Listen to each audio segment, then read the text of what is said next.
The sun was just starting to dip behind the mountains when the call came through. It was the kind of light that turned the trees into long, jagged shadows, casting an orange hue over everything, making the forest look both beautiful and a little sinister at the same time. I was standing on the porch of the ranger station, my back sore from another day in the field, thinking about nothing in particular.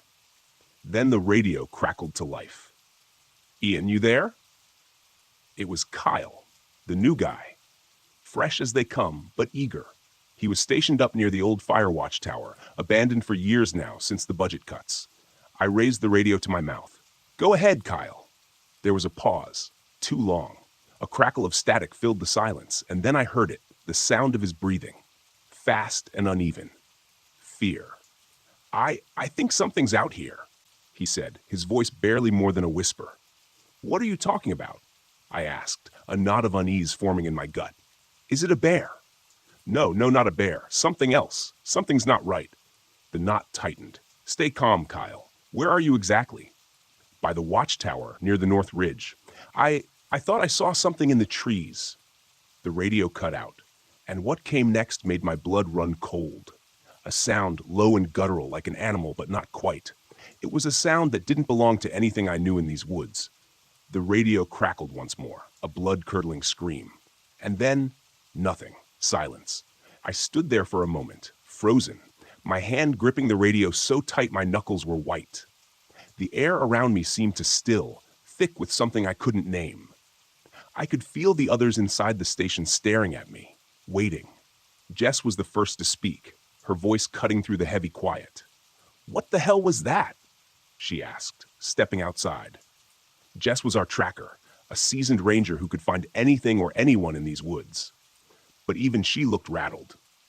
I lowered the radio slowly, my mind already racing. "Kyle's in trouble. He's by the old fire watchtower. We need to go, now." James, the biologist, came to the door next. He leaned against the frame, arms crossed, that permanent skeptical expression on his face. "You really think it's something dangerous? Could be just a mountain lion, maybe even a wolf. Nothing to panic about." But I'd heard panic in Kyle's voice. Whatever was out there, it wasn't a mountain lion. I could feel it in my bones. "I don't know what it is," I admitted, "but we're not leaving him out there alone." I looked to Trevor, the youngest of the group, fresh out of training. His face was pale, and he shifted nervously from foot to foot. He didn't want to go. Hell, I didn't want to go either. But leaving Kyle out there? Not an option. "We leave in 5, I said, already moving to grab my gear. My heart was pounding in my chest, but I kept my face calm. We had a job to do, and if I let fear get the better of me, we'd all be in trouble. As we headed out, the sky darkened into twilight, the forest around us sinking into that thick, oppressive silence. It wasn't normal. Even the birds had gone quiet. We moved quickly, the crunch of leaves under our boots the only sound. But something felt off. The usual life of the woods was absent. No rustling in the underbrush, no distant howls, just nothing. Jess walked ahead, her eyes scanning the ground, tracking Kyle's path. She didn't say much, but I could tell she was on edge, her movements a little too tense.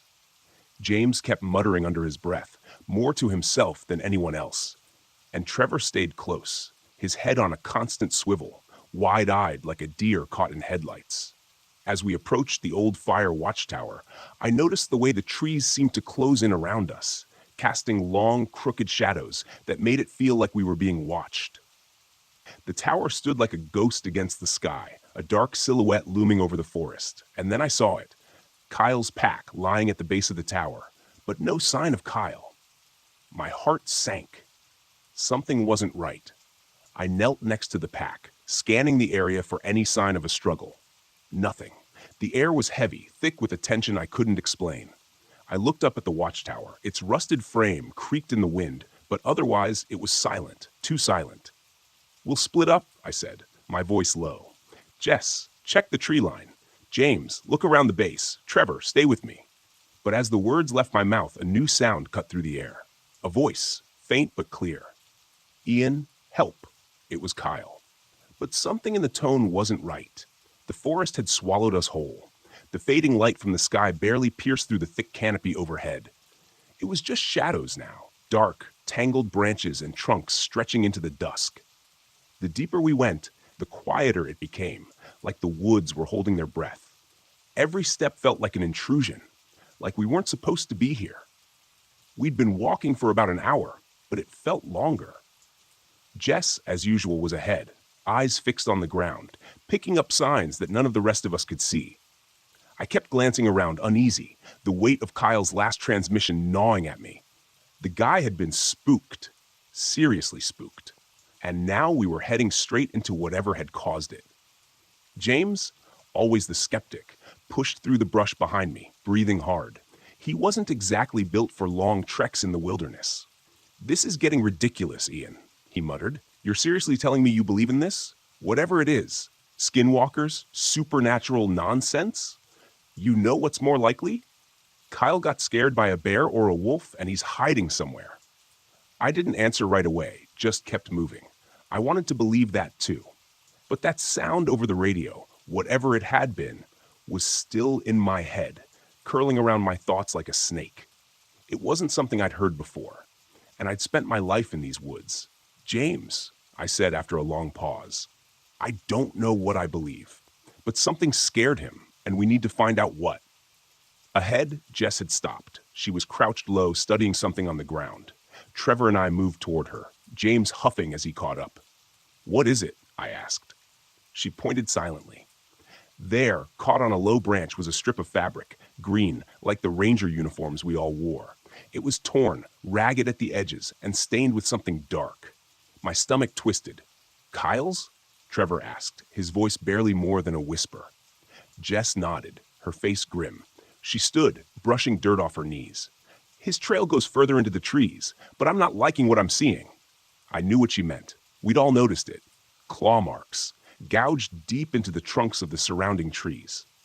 Whatever had left them was big, too high up to be from a bear, too wide to be a mountain lion.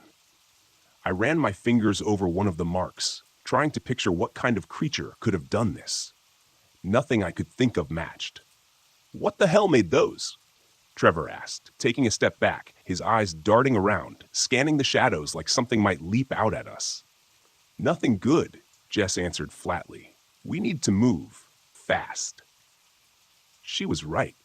The woods were starting to feel alive, like something was watching us. My instincts were screaming at me to turn around, to head back to the ranger station and wait until daylight. But Kyle was still out here, and I couldn't leave him behind. We pushed forward, following Jess as she tracked deeper into the forest. The air felt thick, almost suffocating, and the usual sounds of the woods, birds, insects, the rustle of animals in the brush, were completely absent. It was like the whole forest had gone still, waiting for something to happen. "Look," Jess said quietly, pointing ahead. I followed her gaze and saw it, a cabin, barely visible through the trees.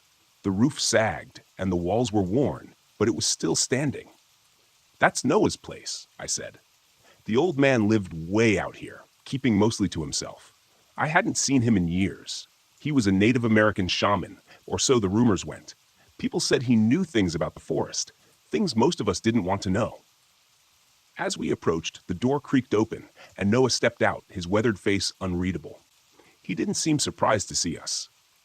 "Ian," he greeted me, his voice rough as gravel. "You've come looking for your young friend." I nodded. "Kyle. He's gone missing near the old fire watchtower." Noah's dark eyes flicked to the others, then back to me. "You shouldn't be here?" he said simply. I waited, but he didn't elaborate. Frustration bubbled up inside me. "What do you mean? You know something, don't you?" He nodded slowly, his gaze drifting toward the tree line. "There's something old in these woods, something that doesn't belong to this world. It hunts under the moon, takes many shapes. Your young friend?"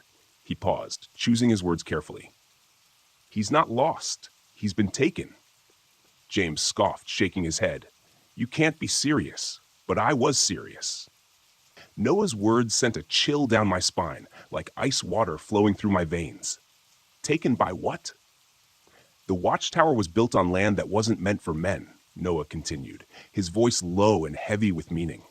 "It's a place of power, but also of danger, and now you're walking right into its grasp." Jess shifted beside me, her jaw tight. We need to find Kyle. Noah met her gaze. If you go further, you'll find more than your friend, and you may not like what you see. I glanced back at the forest. The trees seemed to press closer, the shadows deeper. Something was out there, waiting. The sun disappeared faster than I'd expected, swallowed up by the thick tangle of trees that closed in around us. The darkness didn't creep in. It fell, hard, like a curtain dropping after a show. 1 minute, there was a faint glow in the distance. The next, nothing. Just shadows and the faint rustling of wind through the treetops. But even the wind felt wrong. Too still. Too quiet. Jess was the first to suggest we set up camp, but we all knew it was more out of necessity than comfort. Our pace had slowed, tension growing with each step, and we hadn't seen a trace of Kyle for hours. Just his pack, some torn fabric, and those claw marks on the trees. Whatever was out here, it wasn't going to let us find him easily. We cleared a small patch of ground just off the path, far enough from the thickest of the trees, but close enough to feel trapped. I could see it in their faces. Jess, James, Trevor, they were all trying to act like everything was under control, like this was just another night out in the wilderness. But none of us believed it. Fire, Jess said quietly, gathering dry branches. It'll keep the animals away. But we all knew. It wasn't animals we were worried about anymore. James didn't say much, which was unusual for him. Normally, he'd be full of explanations, trying to make sense of everything with his wildlife biology degree, dismissing anything he couldn't explain with logic and facts. But not now. The look on his face told me he wasn't sure of anything anymore. Trevor was the worst off. He sat hunched over near the fire, hugging his knees like a scared kid, eyes darting to every rustle, every crack of a twig in the darkness. I could hear his breath quickening, feel the tension rising in him like a coiled spring ready to snap. "We're fine," I said, more to convince myself than anyone else. "We've been through worse, right?" But no one answered. The fire flickered weakly, throwing twisted shadows against the trees. The woods seemed to move around us, closing in just out of reach of the light. That oppressive silence, so thick you could feel it pressing down on your chest, lingered. And I couldn't shake the sense that we weren't alone. We sat there, staring into the flames, pretending it was enough to keep the darkness at bay. Then, without warning, a sound cut through the stillness. A voice. "Help, please," Kyle's voice. Trevor shot up from his spot, eyes wide. "Kyle!" he yelled, taking a step toward the trees. "Wait!" I grabbed his arm, yanking him back. He looked at me, confused and desperate, but I kept my grip firm. There was something off about that voice, something not quite right. It was too faint, too distant, like it wasn't coming from anywhere at all, just hanging in the air around us. And then, just as quickly as it had come, it was gone, swallowed up by the woods. "That wasn't him," Jess said softly, eyes scanning the dark tree line. "It sounded like him," Trevor argued, "but it wasn't." He shook his head. "You don't know that. He could be out there, hurt, scared. We can't just leave him." "We're not leaving him," I said. "But running off into the dark isn't going to help either. We stick together. If that was Kyle, we'll find him." I gestured toward the trees. But that didn't feel right. Trevor's resolve cracked. His mouth opened like he wanted to argue, but no words came out. Instead, he just nodded, eyes still darting nervously toward the trees. We all stayed close to the fire after that. The tension was so thick you could cut it with a knife. I kept listening for that voice, but it didn't come again. Instead, there were other sounds. Quiet, almost imperceptible at first. A snapping branch, the shuffle of something moving through the underbrush. Jess stiffened beside me, her hand instinctively going to the hunting knife on her belt. Then came the growl. Low, guttural, like something big, something dangerous. Just beyond the circle of firelight. The hair on the back of my neck stood on end, and I felt a cold sweat break out across my skin. James, who had been staring into the flames, looked up, his face pale. "What the hell was that?" he whispered, eyes wide. We all stood, weapons ready, scanning the darkness. The growl came again. Closer this time. I could feel it reverberate in my chest, a deep, rumbling sound that shook the ground beneath us. My heart pounded, adrenaline flooding my veins. Every instinct screaming at me to run, but there was nowhere to go. Then the growl stopped, replaced by a sickening silence. We waited, tense, expecting something to leap out of the shadows. But instead, it was Trevor who broke the stillness. His voice cracked, barely audible. I turned toward him, just in time to see his wide, terrified eyes, before he disappeared into the darkness. Gone. Just like that. His radio hit the ground with a soft thud, the only thing left of him. Then, it crackled to life, and through the static came Trevor's voice. "Help? I'm here." But it wasn't him. The fire watchtower loomed over us like a forgotten monument, barely visible in the gloom. Its rusted frame creaked in the wind, a skeleton of what it once was. We stumbled toward it, driven by pure instinct and fear, Trevor's disappearance still fresh in our minds. The ground felt like it was shifting under my feet, every step heavier than the last, as though the forest itself didn't want us to reach the tower. Jess was limping beside me, her breath ragged and shallow. She had twisted her ankle when we'd run from the campsite after Trevor vanished, but she refused to slow down. I could see the pain etched on her face, but we both knew stopping wasn't an option, not with whatever was out there stalking us. James trailed behind, pale and silent, his disbelief finally shattered by what we'd witnessed. The thing in the forest wasn't an animal. It wasn't something any of us had ever dealt with. I glanced back at him, his eyes wide and wild, like a man on the edge of losing it completely. "You hanging in there, James?" He didn't answer at first, just kept moving, his breath coming in shallow, panicked gasps. I don't know what's out there," he muttered. "I thought it was maybe just some predator. But it's not." His voice cracked. "It's real," I said grimly, "and it's coming." We reached the base of the tower, and my hand instinctively went to the ladder. I craned my neck, looking up. The old wooden platform was barely visible in the dim light, just a dark outline against the sky. I didn't like the idea of going up there. It felt like a trap. But staying on the ground wasn't an option either. "Up," I said, pushing Jess ahead of me. "Let's move." One by one, we climbed, the old rungs creaking under our weight. My pulse pounded in my ears, my senses screaming at me to keep moving, keep climbing. Behind us, the forest was too quiet. No more growling, no more rustling, just that suffocating silence, like the whole world was holding its breath. We reached the top and clambered onto the platform. It swayed under our weight, groaning in protest, but it held. The view from up here was terrifying. Nothing but blackness in every direction, the forest stretching out like an endless ocean of trees. And yet, I felt exposed. The tower wasn't a sanctuary. It was a perch. And whatever was out there could see us. James crouched by the edge, gripping the railing with white knuckles. "We shouldn't have come here. We shouldn't have." His voice was barely more than a whisper, panic seeping into every word. "Get a grip, James," I snapped. "We didn't have a choice." Then I saw it. The blood. It was smeared across the floorboards, a dark, dried stain that trailed toward the corner. My stomach lurched as I recognized the mark. Kyle had been here. This was where it had taken him. "Ian," Jess said, her voice low, "we need to keep moving." But before I could respond, there it was again, a voice, faint and distant, floating up from below. "Ian, Jess, help me." "Kyle, not anymore." "Don't listen to it," I said, louder than I meant to. "It's not him." But the voice kept coming, closer now, clearer. "Please, Ian, help me." I backed away from the edge, my hand tightening on the grip of the rifle slung across my shoulder. Then, an explosion of sound from below, branches snapping, something large crashing through the underbrush. It was circling the tower. Then silence. James stood suddenly, his face pale as a ghost. I can hear him," he said. I turned and saw them. Two glowing yellow eyes just beyond the tree line. Too high up to belong to anything normal. Too bright. Too wrong. James didn't scream. He didn't make a sound. As something pulled him into the darkness, the sound of snapping branches and tearing flesh filled the night. Jess clutched my arm, her breath ragged. "What do we do?" I swallowed hard, my heart pounding. "We wait." But even as I said it, I knew. There was no waiting.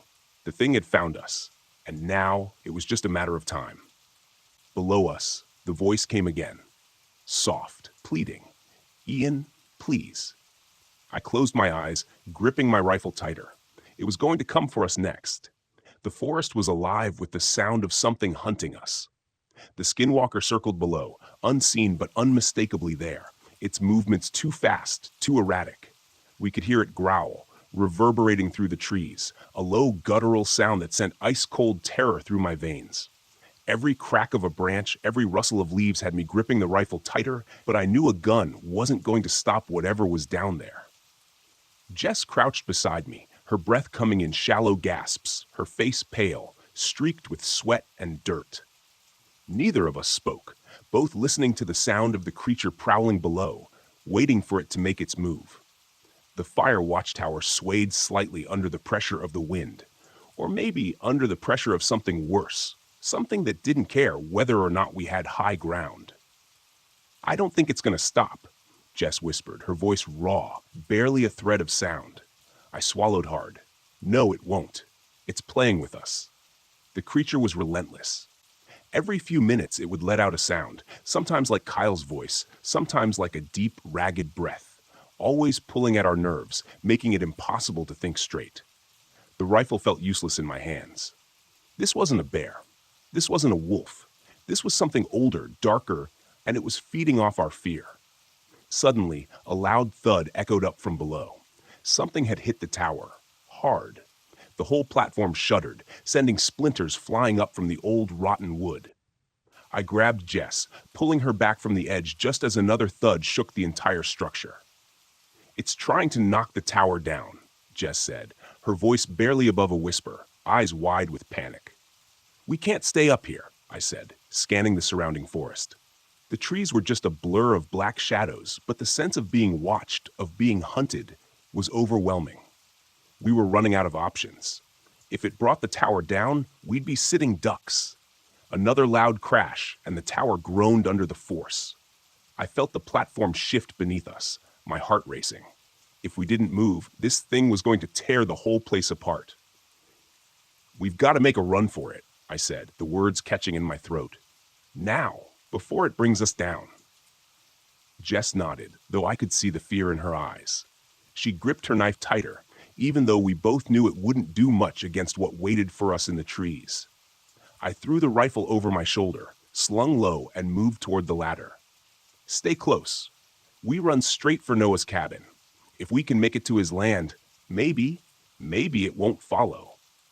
I didn't wait for her to respond. I grabbed the ladder and began my descent, the wood creaking beneath my weight. Every second felt like a lifetime. I kept expecting the skinwalker to grab me, yank me off the ladder, and drag me into the dark, but nothing came. Jess was right behind me, her breathing sharp and fast. As soon as my boots hit the ground, I spun around, scanning the forest. The growling had stopped. The forest was eerily still, too still. "Let's go," I said, grabbing her arm, and we bolted. The woods closed in around us immediately. The shadows deeper, thicker, like the trees themselves wanted to slow us down. We ran hard, dodging branches, our boots pounding against the uneven ground. I could hear Jess just behind me, her breath ragged and desperate, but we didn't slow down. Behind us, there was a sudden, sharp crack, the sound of something large moving fast through the trees. "It's coming," Jess yelled, her voice trembling with terror. I didn't look back. I didn't have to. The howling started again, low at first, then rising, gaining speed, getting closer. It was right behind us. I could feel it. "Faster," I urged, pushing Jess ahead of me. My lungs burned, my legs screaming in protest, but we couldn't stop. Not now. The howling turned into a series of distorted, mocking cries, like the skinwalker was shifting voices, trying to confuse us, unsettle us. Sometimes it sounded like Kyle, sometimes like Trevor, sometimes like something far worse. We were running blind, crashing through the underbrush, barely able to see where we were going. The only goal was Noah's cabin. If we could just make it there, maybe the skinwalker would stop. Maybe. "There!" Jess cried out, pointing ahead. Through the darkness, I saw it, a faint light, barely visible through the trees. Noah's cabin. It was so close, but the skinwalker was even closer. The ground beneath us shook with its footsteps now, the heavy thud of claws tearing through the earth. I could hear its breath, ragged and animalistic, and the unnatural growl that sent chills down my neck. We burst through the last line of trees, stumbling into the small clearing that surrounded Noah's cabin. The creature was so close now. I could feel its presence, feel its eyes burning into my back. "Noah!"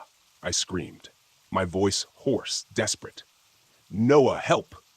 Just as we reached the porch, I felt something, hot, wet breath on the back of my neck. The skinwalker was right behind us, but then as soon as my foot hit the first step of the porch, the growling stopped. The air was suddenly still. I collapsed onto the porch, gasping for breath, my heart thudding in my ears. Jess crouched beside me, shaking, her eyes wide with terror. I turned slowly, expecting to see the creature barreling toward us. But there was nothing. The edge of the forest stood silent, dark, as if nothing had been chasing us at all. The door to the cabin creaked open, and Noah stepped out, his eyes calm but heavy with understanding. He didn't say a word. He didn't have to. We'd made it. Barely. But the skinwalker, it was still out there, watching us from the trees. And I knew this wasn't over.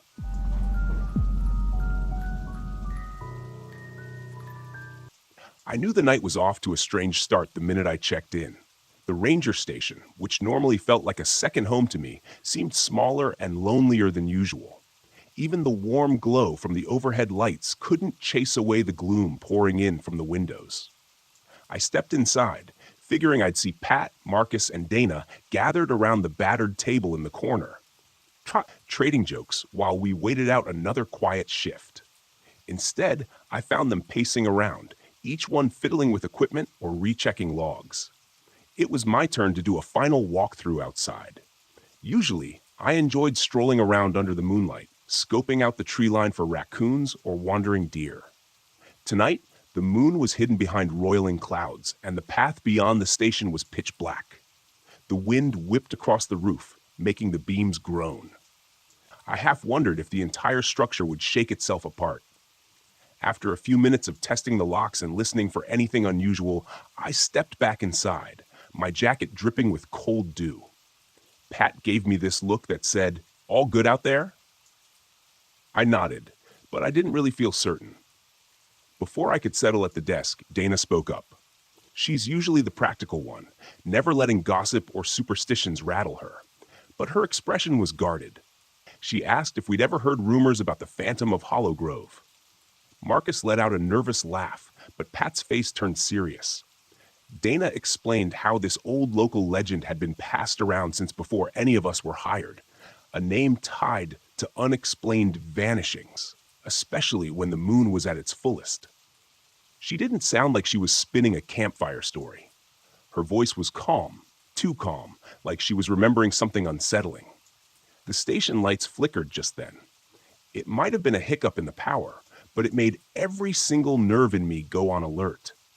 Even the fireplace, which usually made the room cozy, seemed to cast weird shadows across the walls. Pat ventured to the window and peered out. The glass was flecked with condensation, making it tough to see anything but vague outlines of trees shifting in the wind. Marcus, normally the easygoing one, was already double-checking the radio as if he expected to need backup at any second. I felt this nagging urge to go outside again, to scan the perimeter and be absolutely sure we were alone. Yet, the idea of venturing past the door gave me pause. I remembered all the times I'd teased guests about being nervous in the dark, and suddenly I wondered if I'd been a fool to brush off what the woods might conceal. Something about the night put a knot in my chest. I kept seeing movement in the corners of my eyes, just enough to unsettle me. Every time I turned, there was nothing but old walls and dusty corners. Dana cleared her throat and said we should try to keep it together, that sometimes these shifts set our imaginations on overdrive. She kept talking about how the stories of Hollow Grove weren't just for spooking tourists. There was a grain of truth buried in them, enough to make even skeptics look over their shoulders now and then. I wanted to brush it off, but I couldn't. Not with the wind howling outside like it had a purpose. Not with the odd quiet in the station, even though the four of us were there. And definitely not with the sense that something or someone was beyond our beam of light, standing just out of sight, waiting. We didn't speak for a while after that. We just sat there. each lost in our own thoughts, half expecting a knock on the door or a flicker of movement in the dark. When we finally did say anything, it was barely above a whisper, as if we were afraid of who else might be listening. Dana had a faraway look that practically begged us to lean in. I could see she wasn't sure if she really wanted to rehash whatever was sitting on her mind, but she let out a shaky sigh and began. "A couple years back," she said quietly, "I was finishing up a shift here. The weather had been horrible for days. Relentless rain, all the trails basically sludge. Nobody was bothering to visit, which meant I had to keep an eye out by myself. That night, I was still new enough to think every single bump outside could be a stray animal.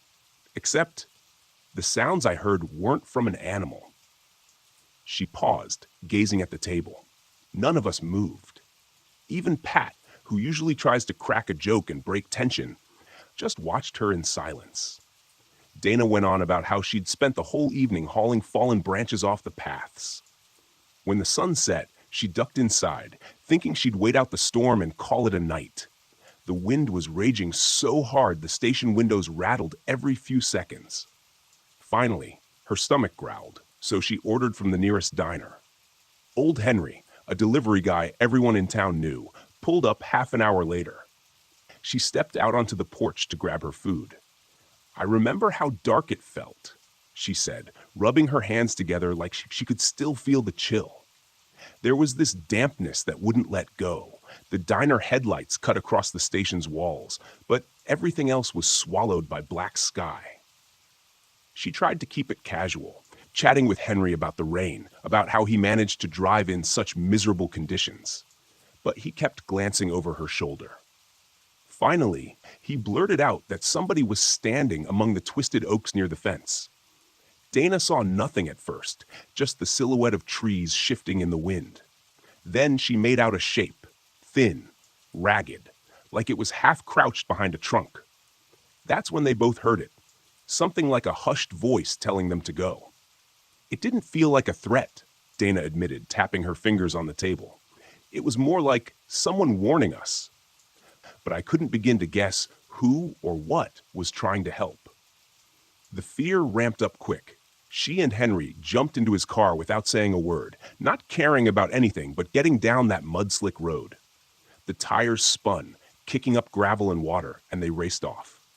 A couple miles later, Henry pulled over, and they just sat there, shaking from adrenaline. Neither one could fully believe what they'd seen. Dana spent the next minutes debating how to explain taking off mid-shift, but it turned out she didn't have to. By that time, she said, the station security system had already caught a group dressed in dark, hooded coats, smashing the door in. They roamed inside for about 5 minutes, rummaging around with this eerie calm. They didn't steal a thing. It was more like they were inspecting the place, searching for something. Then they walked out into the storm like none of it mattered, leaving behind a few soaked footprints and a lot of unanswered questions. "The cops called me in," Dana said, lowering her voice, "and all they could figure was a botched robbery. But who breaks down a door just to poke around? They never left a single fingerprint." We all glanced around, half expecting to see those hooded figures lurking right outside our windows. Dana's story was unnerving enough, but she wasn't done. She mentioned the little wooden bundle she discovered later, lying in the corner near the supply closet. A pile of twigs bound with a strip of ribbon so tightly knotted that she had to use a knife to cut it. No one in the department could explain it, and eventually, someone just tossed it in a box to be forgotten. "That was the same day the break-in happened," she said. "So call me paranoid if you want, but I've spent every day since wondering why those people came in and who they really were. Maybe it has something to do with all the old stories about this place, or maybe we just got unlucky. But either way, I still can't shake the feeling it's not over." She finished talking, and the low hum of our electrical devices was the only noise left. I was imagining Henry's headlights reflecting on a figure half hidden by trunk and branch, waving them away like it was granting mercy. Dana blinked a few times as if waking from a bad dream, and that's when I realized her story had changed the air in the room. We weren't just rangers killing time on another routine shift. We were four uneasy souls perched in a remote station with something out there in the darkness, a presence that might help us or harm us, and we had no way of knowing which. We all fell silent after Dana finished her story, like we were waiting for the shadows outside to respond. Pat broke the tension first, clearing his throat and suggesting a perimeter check. It should have been routine, but every step felt heavy. I volunteered to team up with Dana while Pat and Marcus swept the back. Outside, the air was colder than before. The station's floodlight didn't reach far, so most of the yard was barely visible. I noticed how the wind had died down. It made every noise echo like the forest was an empty stage waiting for an actor to appear. Dana and I started circling around the side, flashlights bouncing off twisted branches and soggy undergrowth. I tried to calm my breathing, telling myself we were just being thorough. Yet it felt like we were trespassing on something's territory. A few yards from the storage shed, our beams picked up footprints, barefoot, pressed into the mud. They veered in a weird, meandering path toward the tree line. I glanced at Dana, who knelt and prodded one of the prints with her finger. They were fresh enough to still glisten with moisture. Goosebumps prickled along my arms. Nobody sane would walk around barefoot at this hour. Suddenly, a branch snapped in the distance, louder than it should have been. My flashlight swung toward the tree line, finding nothing but dark shapes. Then I spotted a tiny wooden figure perched on a fallen log, a crude stick person tied with a thread the color of dried blood. For a moment, I could have sworn it tilted its head at me. I knew that was impossible, but it felt real. Dana approached slowly, her steps careful. She reached out and lifted the figure up close. It was damp and smelled faintly of rotting leaves, some kind of totem or warning.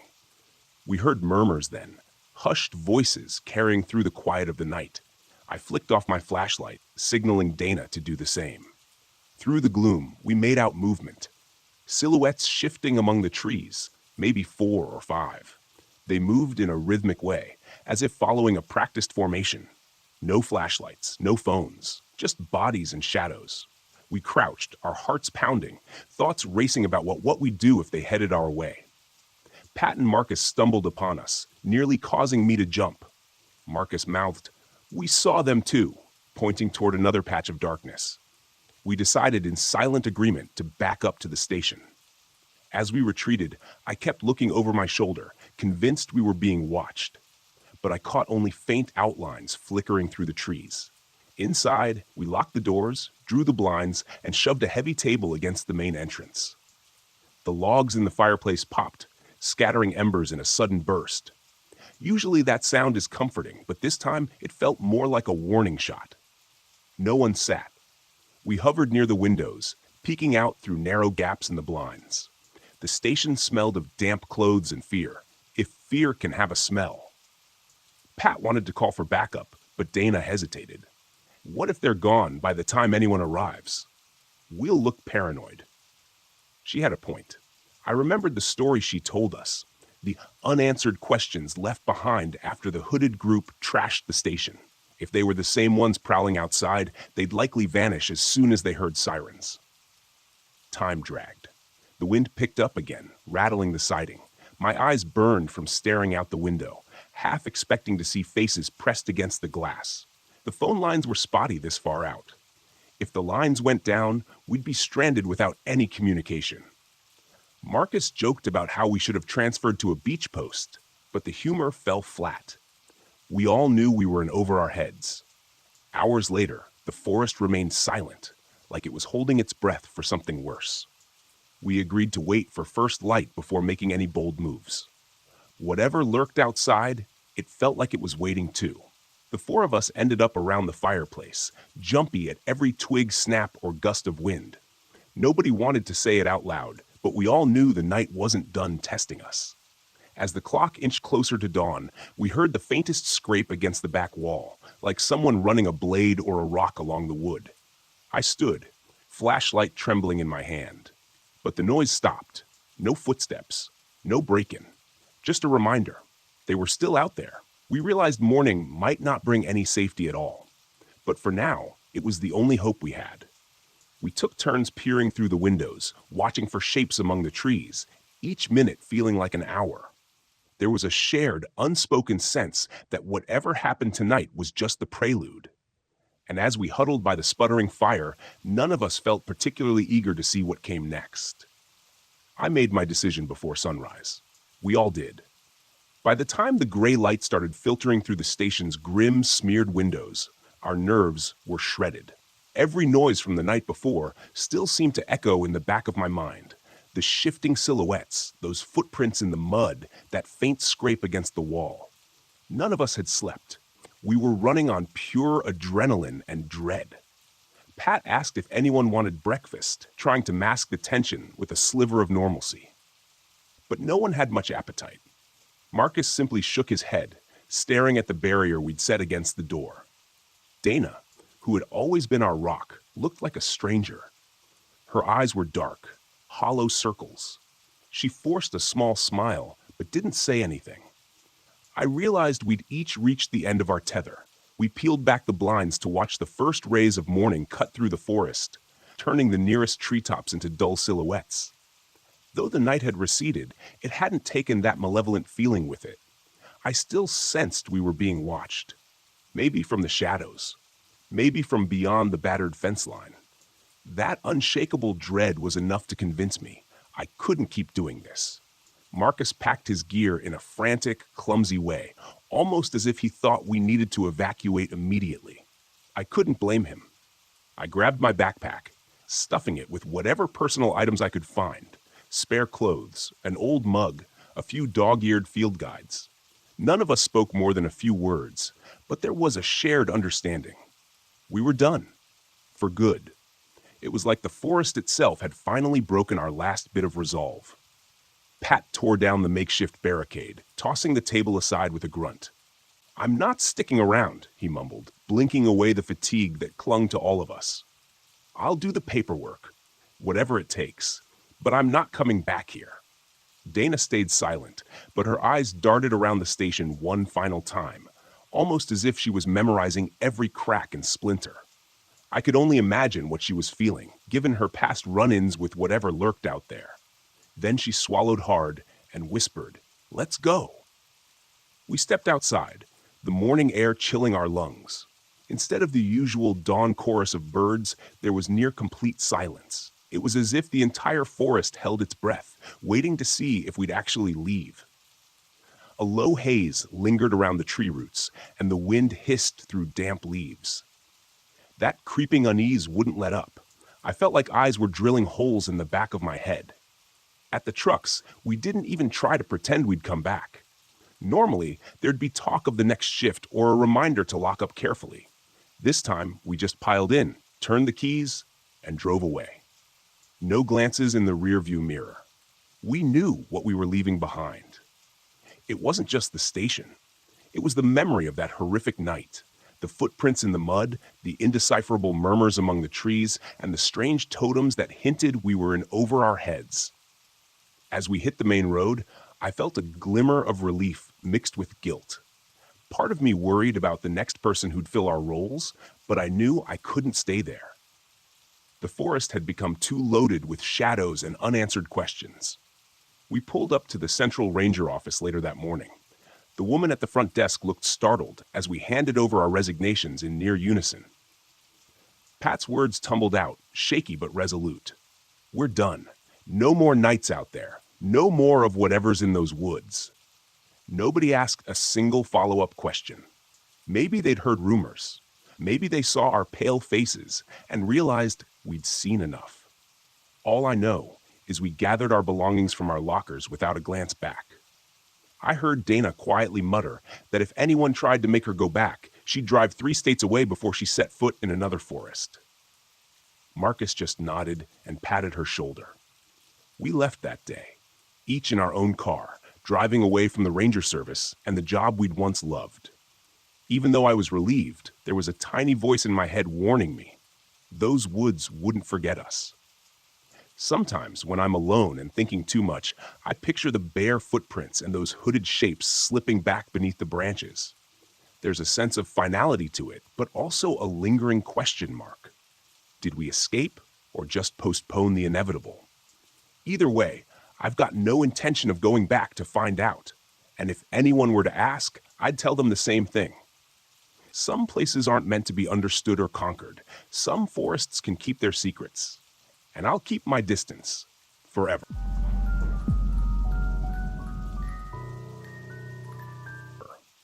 Between February of 1983 and November of 1985, I was employed by the United States Forest Service. Back then, the Forest Service ran a kind of earn-as-you-learn program, where you could spend a couple of years as a paid intern, learn the ropes, and then graduate as a fully fledged forest ranger, if you proved yourself capable. I signed up, was selected for induction, and then was sent up to the Woot National Forest as a trainee ranger. I spent the next 6 months realizing I was just about born for that kind of work. I'm not saying it couldn't be hard. It was exhausting at times. But the sense of duty, the feeling that you were doing something good and honorable, was more valuable to me than any paycheck. Those first 6 months were some of the happiest of my life. And at the time, I could see myself walking trails and working on restoration projects for the rest of my career. But then, toward the end of '83, I was offered a very different kind of assignment. Having proven myself capable of working unsupervised and having already confessed to enjoying all the solitude the job had to offer, my district ranger, basically the area chief, asked if I wanted to spend the summer of '84 working as a seasonal fire lookout over on Waldo Mountain. Waldo Mountain is around 50 miles east of Eugene, Oregon, and it overlooks Waldo Lake as well as the Waldo Wilderness area to its north. The lookout is no longer functioning as such today and operates as a kind of public shelter on a first-come, first-served basis. But back then, it was a fully stocked, live-in fire lookout that was occupied by either a forest ranger or a trained volunteer all summer long. The usual arrangement was that 3 different rangers would each do a month-long stretch up at the lookout. But when it came to delegating fire lookout duties for the following summer, staffing problems meant that there were only me and one other member of the park staff available for the job. If I did a 6-week-long stretch up in the lookout from early June until mid-July, my district ranger would make sure it reflected very favorably on me when it came to offering me a full-time position. And so, about 6 months after the offer, I was headed out to Waldo Mountain with my first 2 weeks' worth of supplies. Now, a lot of you might be picturing the Waldo Mountain lookout as being your typical sort of tower and cabin structure. And that's exactly what I was picturing too, before I actually saw the thing. But when I got there, I found it was basically just a small cabin built atop a rocky outcrop. As you can imagine, being so high up on top of a mountain, the views from inside the lookout were nothing short of spectacular.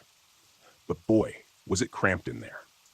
It was maybe 12 by 12 feet, with a cooking and sleeping area crammed into one corner, a small map table in the center, and some cabinets and the ham radio tucked into another. That was to be my home for the next 6 weeks. And I'd be lying if I said that I didn't find the prospect just a little daunting once I was actually faced with it. I thought being alone up there would be easy. The only thing I didn't really consider was the sense of boredom that would set in once my regular duties were out of the way. Being a fire lookout isn't just sitting around waiting for a fire. Since weather conditions hugely influence wildfire behavior, lookouts monitor things like temperature, humidity, and wind speed in order to assess danger levels and potentially even predict a fire's source and behavior based on those observations. This can actually take up a surprising amount of time. Outside of that, lookouts are entirely responsible for maintaining and repairing their shelter and equipment, which, again, can swallow up a surprising amount of time once you realize the summer rains can make your lookout leak like a sieve. But once all those observation and maintenance tasks were over and done with, life up on Waldo Mountain was actually kind of boring. I started out by hiking up and down the ridge to get a really good look at the area. Sometimes I'd head down to one of the lakes nearby to take a bath. I also planned to make the 2 books I brought with me last the whole 6 weeks. But I finished The Sicilian by Mario Puzo in about a week and discovered I could only read The Hunt for Red October for about an hour at a time before all the technical stuff made my head hurt. So then, one day, with nothing else to do but twiddle my thumbs, I decided to familiarize myself with the ham radio. I'd been left instructions on how to use it, as well as what frequencies to dial into if I ever needed to get in touch with anyone. But I figured that instead of trying to learn on the fly while panicking after spotting a forest fire, I should probably mess around with it a little, if only to test if it was properly functioning. I'd been told that I needed to do weekly radio tests anyway, but all that involved was squeezing the little receiver, saying, radio check, over, and then waiting for a response. But then, I wanted to see if the rumors were true, that on a good day, I'd be able to use that little old ham radio to talk to folks as far away as Hawaii. So, like I said, one day I just sat down at the little desk it was mounted on and decided to start playing around with it. You have to remember, this was way before cell phones were as common as they are today. Back in the early 80s, things like ham radios were a much more popular form of long-range communication, especially among a small band of dedicated hobbyists. That being the case, I figured there was a pretty good chance of me finding a voice among the static. I didn't even really plan on talking at first. I was simply content to find an active frequency and listen in on whatever was being said. But then, since I didn't hear anything, I decided to start talking. I remember cycling through the frequencies, listening first, and then repeating something along the lines of, "This is Waldo Mountain Fire Lookout calling. Do you read me? Over." I'd talk, wait about 10 to 15 seconds for a response, then, when I didn't get one, move on to the next. I did this maybe 20 or 30 times, just out of pure boredom, really, when on one particular frequency around the 14 megahertz high-frequency mark, I suddenly heard a man's voice come back at me through the buzz of white noise. "Waldo Mountain, this is Pelican Butte Fire Lookout," I heard the voice say. "Receiving you loud and clear. How copy? Over." I didn't really know how to talk over radio. I was just told to say over when I was done speaking, and over and out when I was finished talking altogether. So in reply, I just tried to wing it as best I could. "Copy loud and clear, Pelican Butte. Good to hear you." Then I asked exactly where they were located. The guy said he was down near Klamath, almost 80 miles south, and not too far from Mount McLaughlin and the California state line. I guess that's not all that far for a ham radio on a good day. But I was still impressed at how clear it sounded, despite the guy being almost 100 miles away. I was also rather pleased to have someone to talk to. I know I talked about how content I was with my own company, but after going 2 weeks with only one solitary face-to-face encounter with another human being, I was surprised at how much I appreciated hearing another person's voice.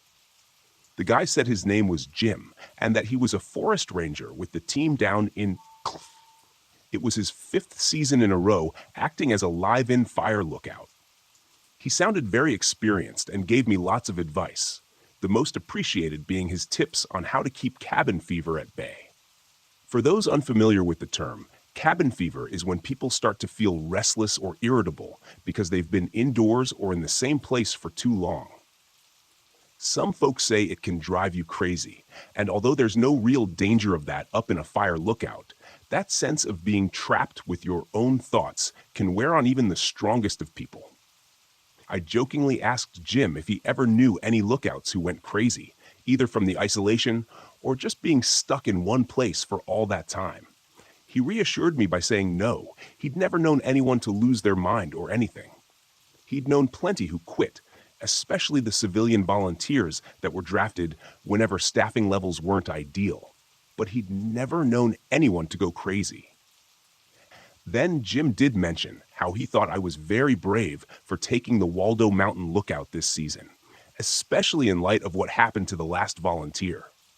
Obviously, Those are just about the most ominous words a person in my position could ever wish to hear. So right away, I asked Jim what he was talking about. He gave me this almost theatrical kind of, "Oh, you didn't know?"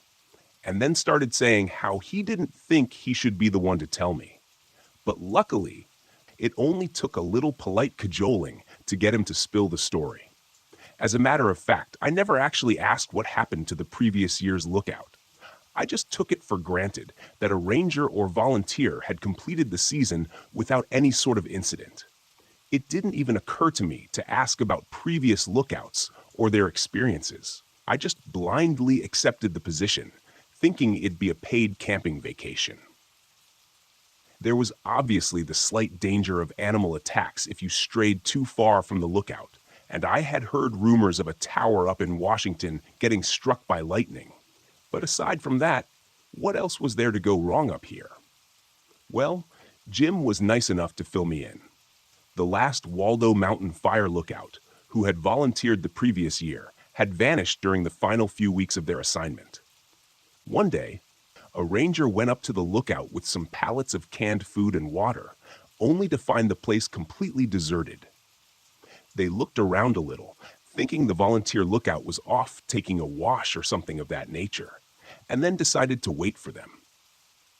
An hour or so passed, so instead of waiting any further, the ranger headed back to HQ and figured they'd check in via radio to make sure the volunteer was doing okay. 24 hours passed, and no one had heard a single thing from the volunteer lookout. So another ranger headed up Waldo Mountain to check on them, only to find the place still deserted. The ranger team figured the volunteer had simply had enough and called it quits. But if that was the case, why was all their stuff still up in the lookout? All their clothes and their food were still there. Hell, even their boots were just lying inside the door, meaning that wherever they went, they did so in bare feet, or maybe sandals. Jim said he and the team down in Clamo followed the volunteer's disappearance as best they could. Losing a lookout like that felt personal, and Jim said the Clamo team even sent a few rangers up to Womit to help with the search and rescue effort. But the volunteer was never found, and as far as Jim knew, they were still officially a missing person. I asked him what he thought had happened to the missing volunteer, and he said it was difficult to say. It wasn't out of the question that they'd taken a nasty fall someplace, maybe even down a ravine or into a hidden cave system, which might explain why they were never found. But then again, Jim said that you also couldn't rule out some kind of foul play. Maybe it was a personal thing. The volunteer had an enemy, someone they'd made very angry, who was devious enough to realize that hitting them someplace secluded like that might make for the perfect murder. Or maybe, just maybe, this poor soul got themselves selected almost at random by a killer who saw an opportunity and just took it. I remember listening to all of that and feeling the hairs on my arms and neck stand on end. Jim said he didn't mean to scare me and offered up a final theory involving the volunteer just voluntarily leaving, having gotten sick and tired of the lookout lifestyle to the point that they couldn't even bring themselves to carry their stuff home. You did indeed get the occasional rich kid heading up there to find themselves or something for those 3 months, only to realize they were wasting their entire summer vacation by week 2 or 3. So, if he had to put his money where his mouth was, Jim said he'd have gone with that. Granted, that final theory was probably the most likely outcome. But I'm also not scared to admit that the stuff he'd said first had me pretty shaken up.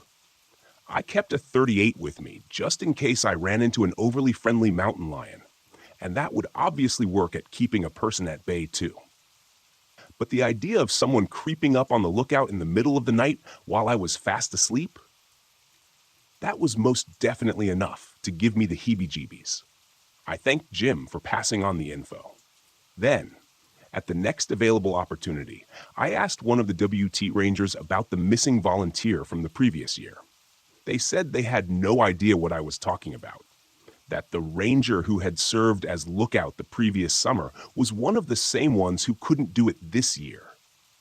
I'd actually worked with this ranger on several different occasions, so I knew from personal experience that they hadn't gone missing, or that if they had, they sure had turned up again. I mentioned this to Jim the next time I got in touch with him, and he basically gave it the old, "Oh, that's what they told you, is it?" And I suppose they had folks just jumping at the chance to serve as lookouts this year, huh? Hearing him say that prompted a moment of terrified realization, so much so that I literally felt the color draining from my face as I listened. It was possible that Jim knew the WT Ranger had trouble finding lookouts for that season, so much so that I'd been asked to complete an extended stay. But even if he didn't know and it was just pure guesswork on his part, he was right. Once again, I got in touch with WUTHQ using my ham radio and asked them if the whole missing volunteer thing was true. My district ranger denied the whole thing and told me that I must have been getting some bad info from someplace. He said that he'd never heard of any Jim down there and that he'd be in touch with Clamo's district ranger all the same. He claimed that it wasn't very professional for one of the rangers to be spreading rumors like that and that I was to disregard anything I'd been told. Now, I know I should have just listened to my superiors at WUT, but you also need to appreciate the unusual position I was in back then. There just wasn't any Google or smartphones to fact-check things at the drop of a hat. All I had with me was my radio, and I couldn't simply abandon my post to go off investigating all the stuff I'd been told. The only thing I really had to go on was this. Unlike other years when the Rangers were inundated with hundreds of volunteer lookout applications, it had been almost impossible to properly staff the lookout for the '85 season. That's the thing that played on my mind until, in the end, I had no idea who to believe. As crazy as this might sound, I chose not to confront Jim regarding what he told me about the missing volunteer. In my head, I rationalized it by telling myself how Jim might have been mistaken somehow. Maybe he was confusing Waldo Mountain with another Oregon lookout, or maybe even one up in Washington. He might have also gotten mixed up regarding what year this person went missing. Either way, I didn't want to alienate the only other person I could talk to for prolonged periods, someone who knew what it was like living at a fire lookout. Anyway, about a week later, Jim and I were talking one evening when he asked if Waldo Mountain was anywhere near Deschutes County. I had to check my map table, but lo and behold, WT National Forest was right on the border of Deschutes County. Jim went on to tell me that he had an old high school buddy who lived out near a place called Lapine, which, when I checked, was only around 25 miles from Waldo Mountain. Jim's high school buddy had checked in to say hi, but also to tell him a troubling story about a break-in that had occurred in his neighborhood just the previous night. Someone had broken into a family home completely silently, then crept up the stairs. But instead of robbing or hurting anyone, the intruder crept into the husband and wife's bedroom and just watched them sleep. The wife said she woke up, saw some shadowy figure looming over her, and screamed. Her scream woke up her husband, which prompted the intruder to hightail it out of there. No one was hurt, but the whole neighborhood was spooked. After the news hit the airwaves, the whole of Lapine and Deschutes County seemed to be on edge. I didn't need to ask why Jim told me all of that, and as I listened, I felt this icy chill run through me. I knew I was 25 miles away from where the break-in had happened, but I couldn't help but picture the intruder creeping up to my lookout before watching me sleep. I had my .38 with me, which made me feel a lot safer. But all the way out there, miles away from just about anything, no one would come running at the sound of my screams, because there would be no one there to hear them. I think Jim could tell how spooked I was because good old Jim seemed quick to reassure me. He didn't think I was in any real danger, but in light of the incident's proximity to Waldo Mountain, as well as what had supposedly happened there a year before, he figured it was worth giving me the heads up just in case. I didn't sleep much that night. I kept the radio dialed into Jim's frequency, and he did the same with me. He checked in once or twice just to make sure that I was all right, and each time I only had good news to share. But on more than one occasion, I heard something from outside the lookout that had me clutching that 38, shining my flashlight through the dirty glass windows, and praying that I wouldn't see anyone approaching through the darkness. Thankfully, I never did. I heard a bunch of things that scared me just about out of my wits, but never anything that I felt might threaten my life. That same fear wasn't quite as strong the next night, and Jim reassured me that there hadn't been any more of those creepy break-ins over in Lapine. But still, it weighed on my mind for quite a few nights after, and I don't think I got more than 3 or 4 hours of solid sleep during each one. Then came the day when I finally got to talk to my district ranger over the ham radio and got the opportunity to ask him some follow-up questions regarding that missing volunteer from the year before. My district ranger, who had been in touch with the folks down in Clamo, said that there had been no record of anyone named Jim staffing any of their lookouts.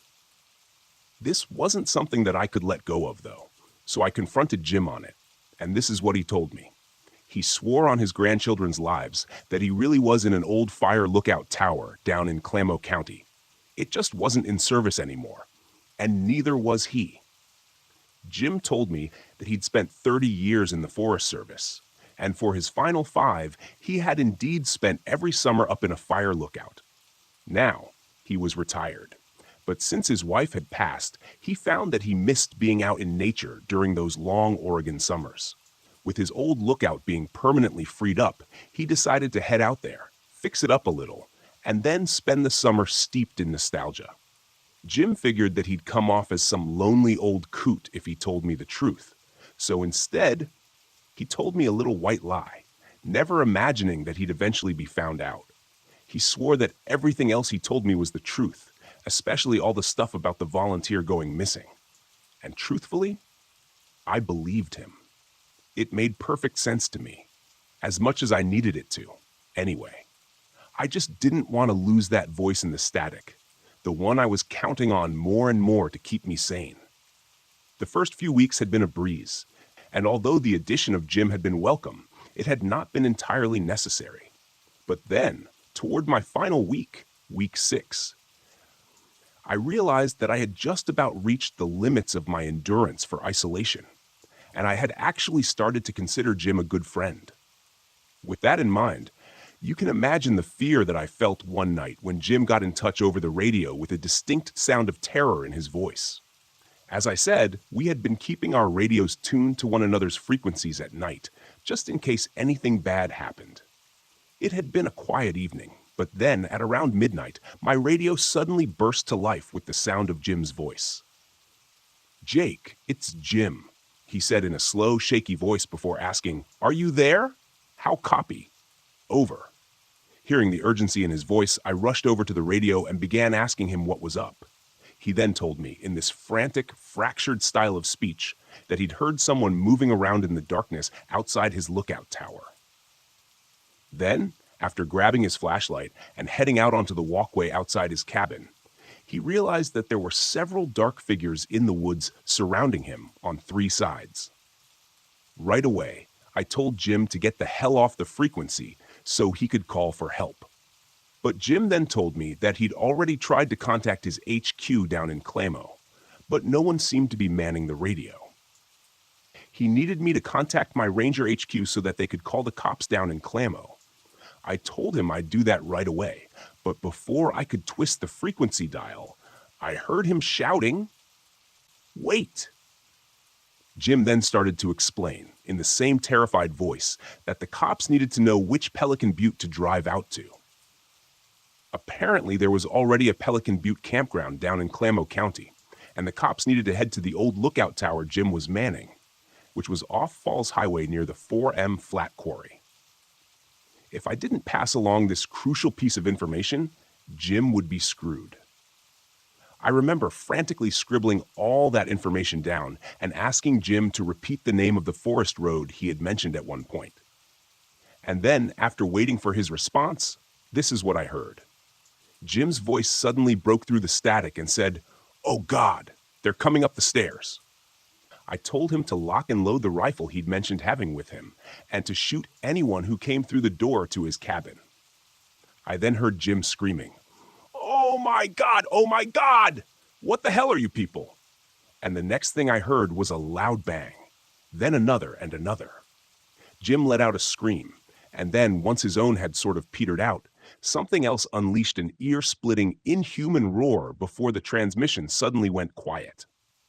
I've faced some pretty terrifying moments in my life, but that right there might just take the cake.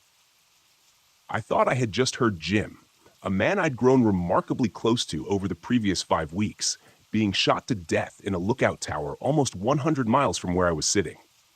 I flew into a full-blown panic, trying desperately to dial into the frequency of the WUTHQ.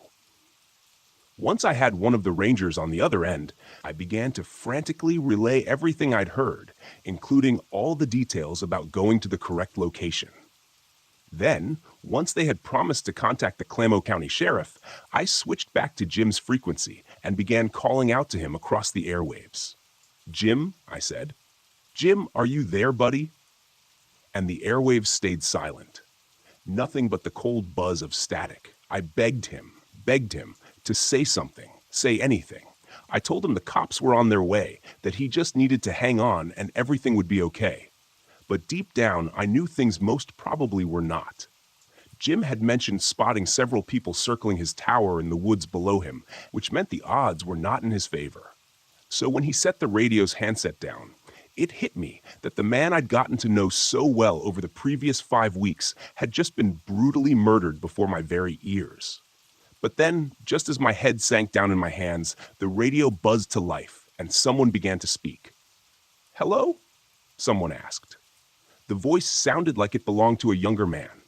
"Is anyone there?" I rushed over to the radio, announced my presence, and then asked where Jim was and if he was okay. In reply, and in a way that I could almost hear him grinning, he told me, "Sorry to be the one to tell you this, but, Jim is dead." I heard laughter before the transmission cut out. In response, I started yelling about how they wouldn't get away with what they had just done. I told them the authorities were already on their way, that they were all going to rot in jail. But when I figured whoever was on the other end probably wasn't listening anymore, I ceased my rant and let go of the push-to-talk button, only to hear laughter coming from the other end. It was maniacal, gloating, satisfied. Just as I was leaning forward to change the frequency and rid myself of the taunting howls of a murderous stranger, they spoke once more. "You're so stupid," I heard them laughing. "I can't believe you sent the cops out there." The voice had changed almost completely, but in my confusion, I didn't quite realize what was going on yet. I reached over, picked up the handset, and once again asked where Jim was. "There is no Jim, you moron," I heard in reply. "It was me this whole time, and you ate it up. What kind of sad, lonely piece of human trash are you? You ate up every word." I was speechless, stunned into a dumb silence, and all I could do was listen. "Goddamn," the young man said. "I knew I was good, but I didn't think I was that good." He let out another long, wheezing laugh. Then, once he pulled himself together a little, he asked if I was still there. I didn't know what else to say. I picked up the handset, and the first thing that came to mind was the first thing out of my mouth. "You should be ashamed of yourself," I said. "And you should off yourself," came the reply instantly, with the man screaming those last 2 words so loud they were almost lost in distortion. As I leaned over to the radio set to change the frequency, more of that same warped, maniacal laughter poured out from the small tinny speakers, only to be suddenly silenced with the twist of the dial. To say I felt foolish would be the understatement of the century. That guy dangled a little bait in the water, and not only did I bite, but I swallowed it hook, line, and sinker too. There was no Jim. There was no missing volunteer lookout from the year before. But then again, I bet some of you figured that one out a long way back.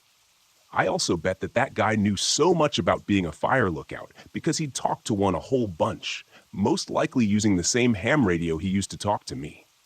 Then, I don't know, maybe what was intended as a one-time prank just snowballed. It wouldn't be too hard to fake all those sounds either. The gunshots and the screams, I mean. But what must have been difficult for anyone in their right mind was having the patience to drag me through a 5-week-long con before delivering that horrifying final performance. That's what, for me at least, makes this all seem like a lot more than just a playful prank. He didn't just string me along for a day or two, call me a sucker, and then disappear from the airwaves to waste some other radio operator's time. He kept things going for more than a month. He put hours into talking to me, into building his character and earning my trust. He put on the gravelly smoker's voice of a man in his 60s, and he did so for hours upon hours upon hours. Then, in the end, the kid, I guess, who ended up screaming at me through the airwaves sounded like his balls had only just dropped. He made me believe in a person who didn't exist, and as much as that speaks to the sheer magnitude of my own idiocy, I think it says a lot about his being a psycho too. I spent the rest of my final week in a kind of semi-depressed daze. I felt like the single stupidest person on the face of the earth, a weak-minded, pathetic excuse for a man who got so lonely that he fell for the dumb prank of a bored, psychopathic teenager. And that's the thing too. I didn't just fall for it one time. I fell for it again and again and again. Every time I picked up that handset and started talking to Jim, I let that black-hearted little brat take me for a ride all over again. I'd been humiliated, stripped of any and all pride, and when the time came to leave the lookout, I was only too happy to put the whole thing behind me.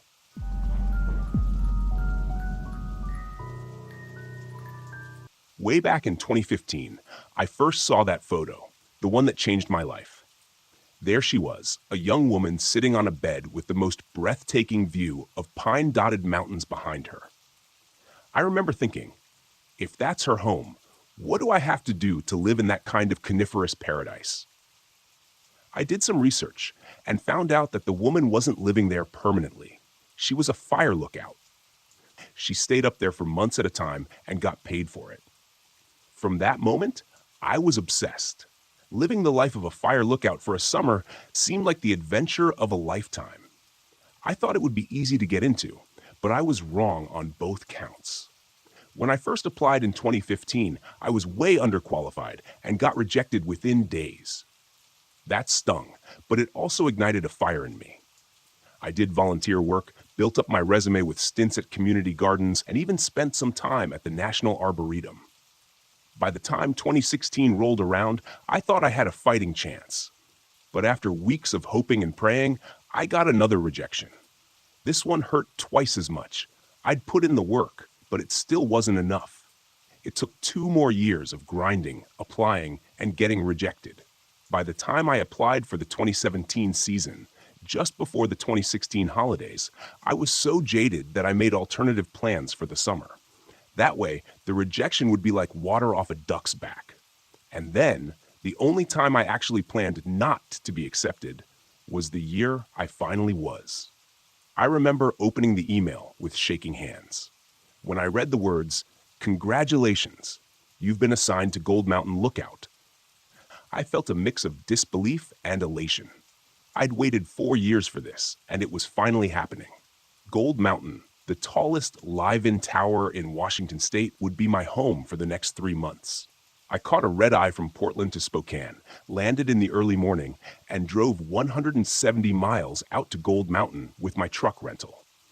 The place was surprisingly easy to locate, with its own access road, Gold Mountain Lookout Drive.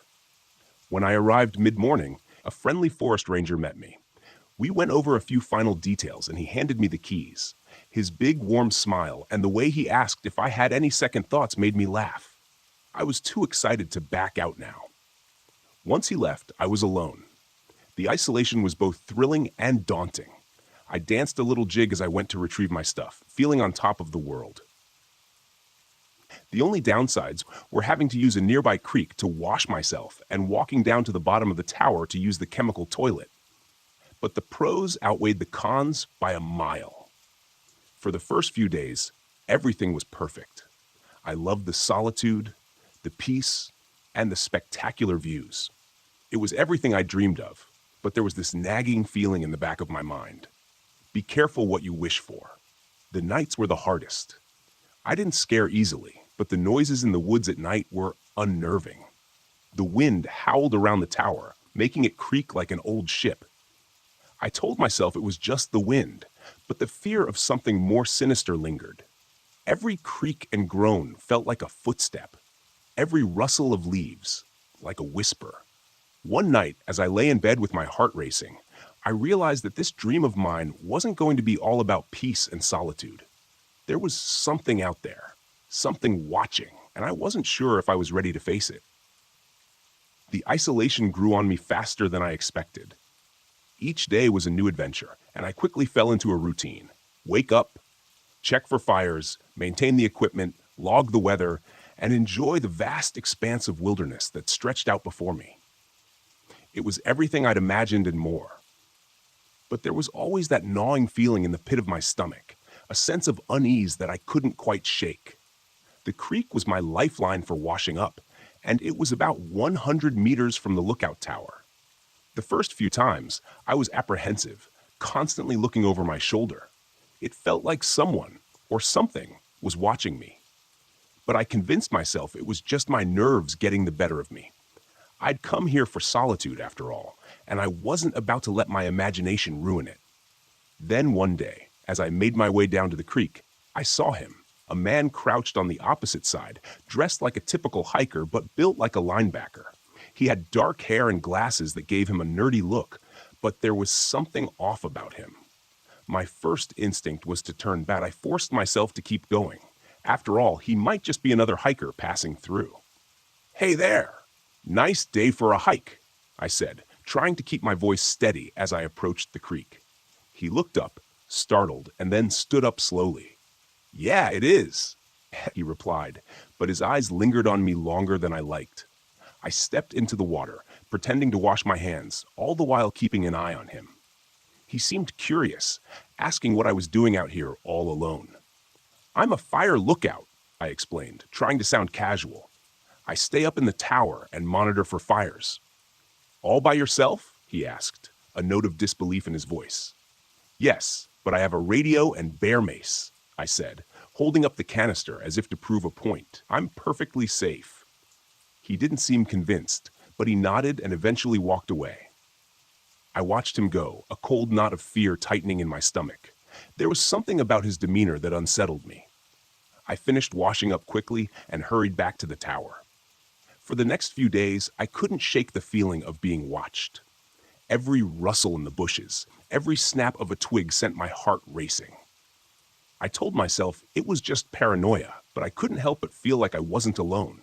My nights became more restless, each creak of the tower and howl of the wind making it harder to sleep. Then, a week later, I saw him again. I was down at the creek, and there he was, sitting on a rock as if waiting for me. My heart sank. This time, his presence wasn't a coincidence. He was there for me. "Hello again," he said with a smile that didn't reach his eyes. "I was hoping I'd run into you." "What do you want?" I asked, trying to keep the tremor out of my voice. "I just think it's dangerous for someone to be out here all alone," he replied, standing up and taking a step toward me. "You should have someone to watch your back." "I don't need anyone to watch my back," I said, stepping away from him. "I'm fine on my own." His smile faded, replaced by a look of frustration. "You're not safe out here, Jessica. Anything could happen." The way he said my name sent chills down my spine. I backed away, gripping my bear mace tightly. "Stay away from me," I warned. He didn't listen. Instead, he took another step toward me, his eyes dark with determination. "I'm just trying to help." I didn't wait to see what he would do next. I turned and ran back to the tower, my heart pounding in my chest. As I climbed the steps, I glanced back and saw him watching me, his expression unreadable. Back in the safety of the tower, I locked the door and sank to the floor, my hands shaking. The dream of solitude and peace had turned into a nightmare. I wasn't alone out here, and I wasn't safe. A week passed after that second encounter, but I never felt at ease. My once peaceful sanctuary now felt like a prison. Every shadow and rustle outside was a potential threat. I tried to focus on my duties, keeping a watchful eye on the horizon for signs of fire, but my mind kept drifting back to Tony. His words haunted me. "You're not safe out here, Jessica." It was late one night when it happened. The crickets had been singing their usual chorus, and I was beginning to drift off when I heard it. A sound that didn't belong. A footstep on the steel stairs below. My eyes flew open, and my heart pounded in my chest. I lay there listening, hoping it was just my imagination. Then I heard it again. The distinct clink of a boot on metal. Someone was climbing the stairs. I scrambled out of my sleeping bag, pulling on my boots and grabbing the bear mace and taser. My breath came in shallow gasps as I tried to steady myself. "I know someone's out there," I called out, my voice trembling but loud. "I've got a gun, and I'm about to call the Rangers." There was a moment of silence. Then I heard his voice. "You're not safe out here, Jessica." That same flat, scolding tone. It was Tony. Fear surged through me. But I forced myself to stay calm. "If you try to come in here, I'll push you off the tower," I shouted. "Get out of here now!" His footsteps continued, slowly, methodically. He was getting closer. Through the gaps in the floor, I could see his shadow moving up the stairs. My hands shook, but I held the bear mace ready, my thumb on the trigger. Then, Tony's face appeared at the window, illuminated by the faint moonlight. His twisted expression of anger and determination sent a fresh wave of terror through me. He didn't say anything this time. He just stared at me, his eyes dark and cold.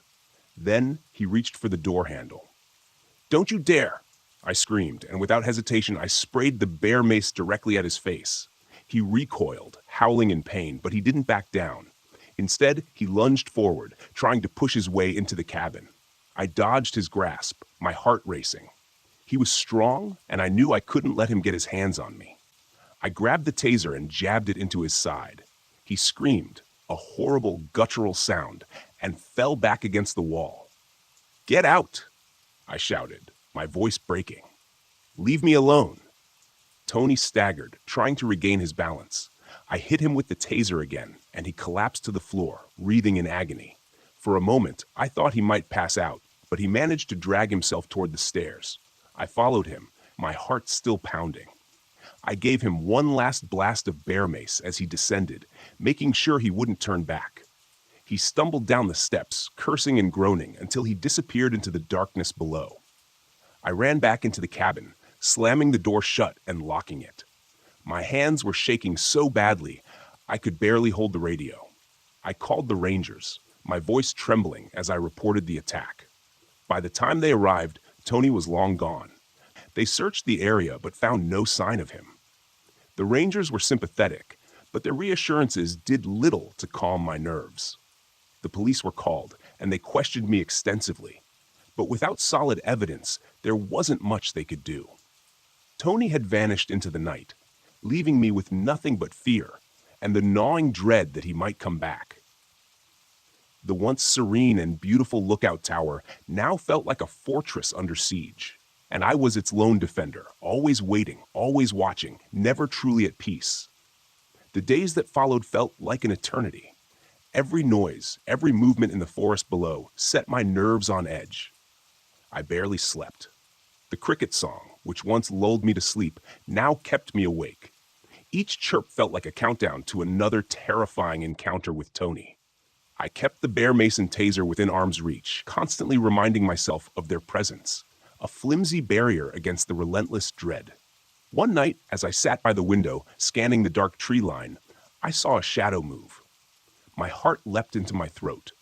I grabbed the flashlight and shone it into the darkness, but there was nothing. Just the wind rustling through the trees. I tried to calm myself, but my mind was a whirlwind of fear and anxiety. The Rangers were kind, but there was only so much they could do. They patrolled the area more frequently and reassured me that Tony had likely moved on. But their words were hollow. I knew better. Tony wasn't just a passerby. He was a predator, and I was his prey. I kept my radio close, checking in with the Rangers more often than necessary. They didn't mind. They understood my fear. Each time I pressed the button and heard their voices, a small measure of calm washed over me.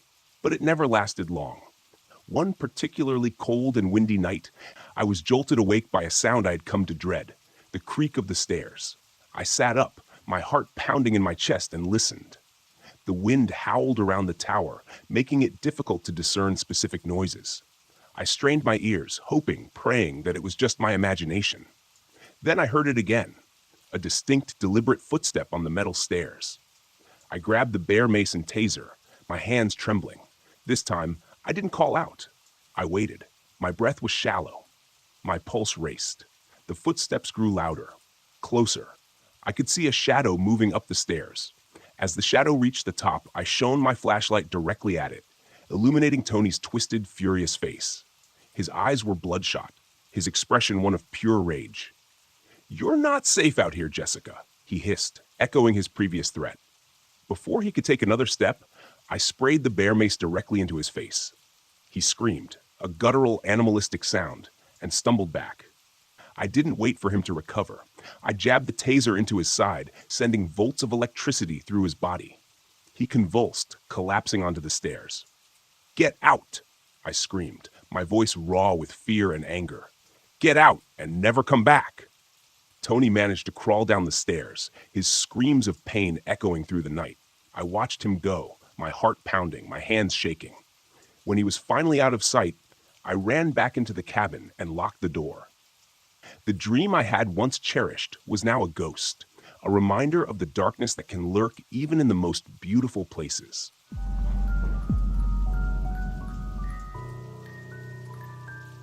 I pulled into the campground just before sunset, expecting the usual, a few quiet families roasting marshmallows, maybe a couple of seasoned hikers turning in early. Instead, I was greeted by the clamor of loud music echoing off the tree line. The source? A cluster of tents circled around a blazing fire where a group of frat boys hollered and laughed like they had the whole place to themselves. Every so often, other campers peeked out of their tents, uneasy and clearly wishing guys would tone it down. I couldn't blame them. Noise doesn't just shatter the calm of a campsite, it draws attention from things best left undisturbed. Out here, folks whisper about the ghost cats, those local mountain lions known to slip into camps without warning. I'd seen enough tracks in eerily close proximity to sleeping bags to know these stories were more than just rumors. I parked my rig a little ways off and walked over, picking my path carefully around scattered coolers and folding chairs. As I got close, the frat boys paused their banter, giving me that half-attentive look. They were mostly older teens or early 20-somethings, still buzzing with alcohol and late-night bravado. "Evening," I started, trying to keep it friendly but firm. "I'm the ranger on duty. Got some other campers worried you're attracting unwanted attention." I motioned toward the looming tree line. These woods have a reputation, and it's not for the best sing-alongs. They laughed it off at first, so I leaned in, lowering my voice. I described how mountain lions sometimes stalk the perimeter of noisy camps, how you won't spot them until they're practically brushing against your tent walls. I explained how we call them ghost cats because of their uncanny silence, the way they seem to appear out of nowhere. They sobered up a bit. A couple exchanged uncertain glances, but one just shrugged, muttering that they'd keep it down.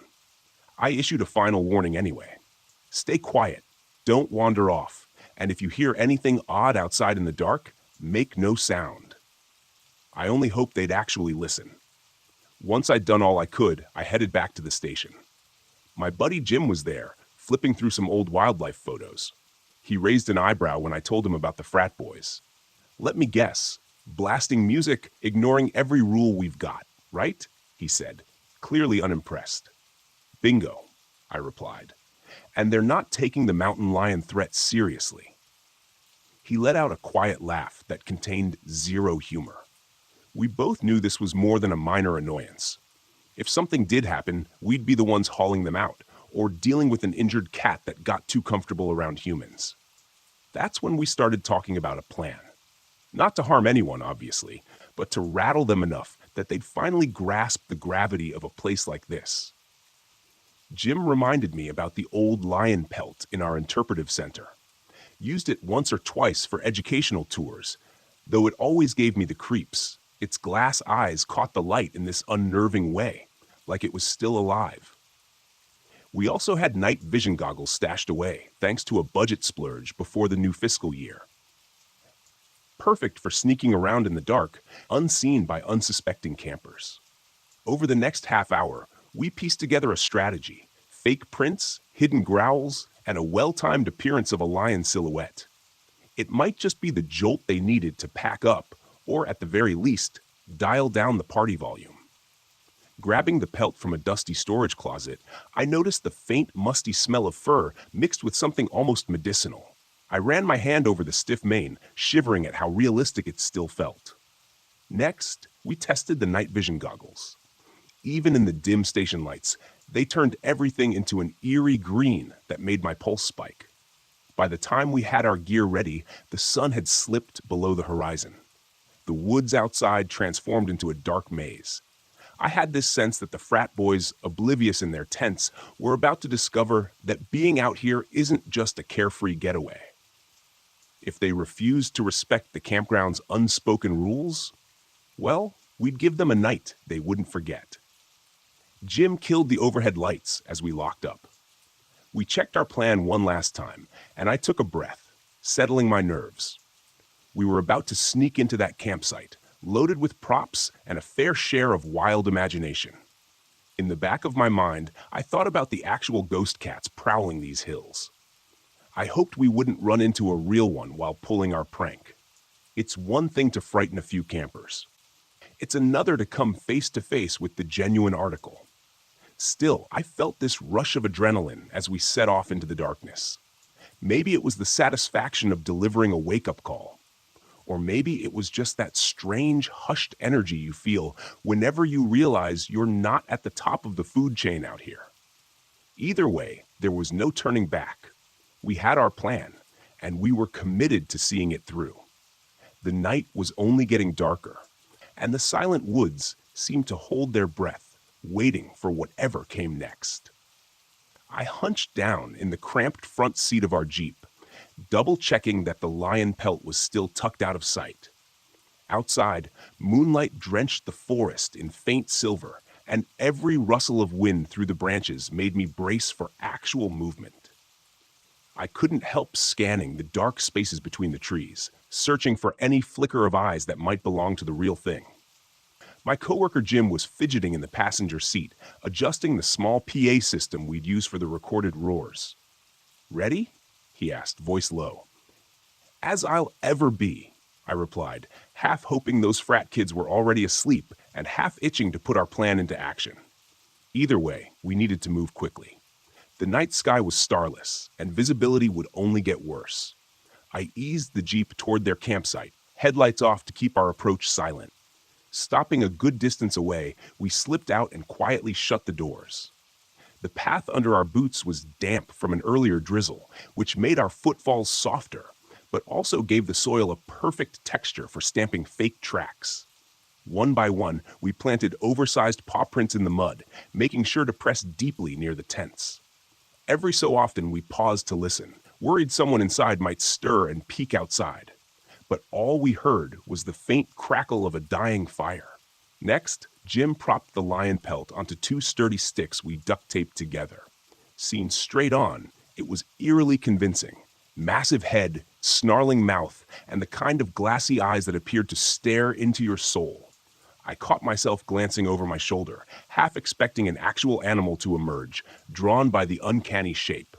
With the pelt set up, we turned to the other part of our plan, the roars.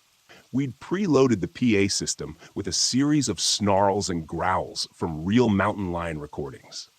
Jim started them at a low volume from across the clearing. The first noise rumbled through the darkness like a threat, and I could almost sense the campers tensing in their tents. A second roar followed, echoing off the surrounding trees, making it sound as if multiple predators were encircling the area. I slipped back into the Jeep and carefully flicked on the headlights, aiming them so they backlit the pelt. From the angle of the beam, it looked like a living, breathing cat pacing along the outskirts of the camp. Jim shouted from behind a bush, "Stay in your tents!" His voice shook with just enough panic to convince anyone he was facing a genuine attack. "She's moving around us," he hollered, layering more drama into the moment. Then he bellowed, "There's another one." The reaction inside those tents was instant. Muffled cries, frantic rustling, the scrape of tent zippers being yanked shut. I killed the lights in one sudden click. Darkness swallowed the campsite. Jim dropped the sticks, and we ditched the lion pelt. In under a minute, we tore back to the Jeep, adrenaline hammering through every vein. As I started the engine and sped off, I thought I detected one final roar playing through the PA system, echoing behind us like a last warning.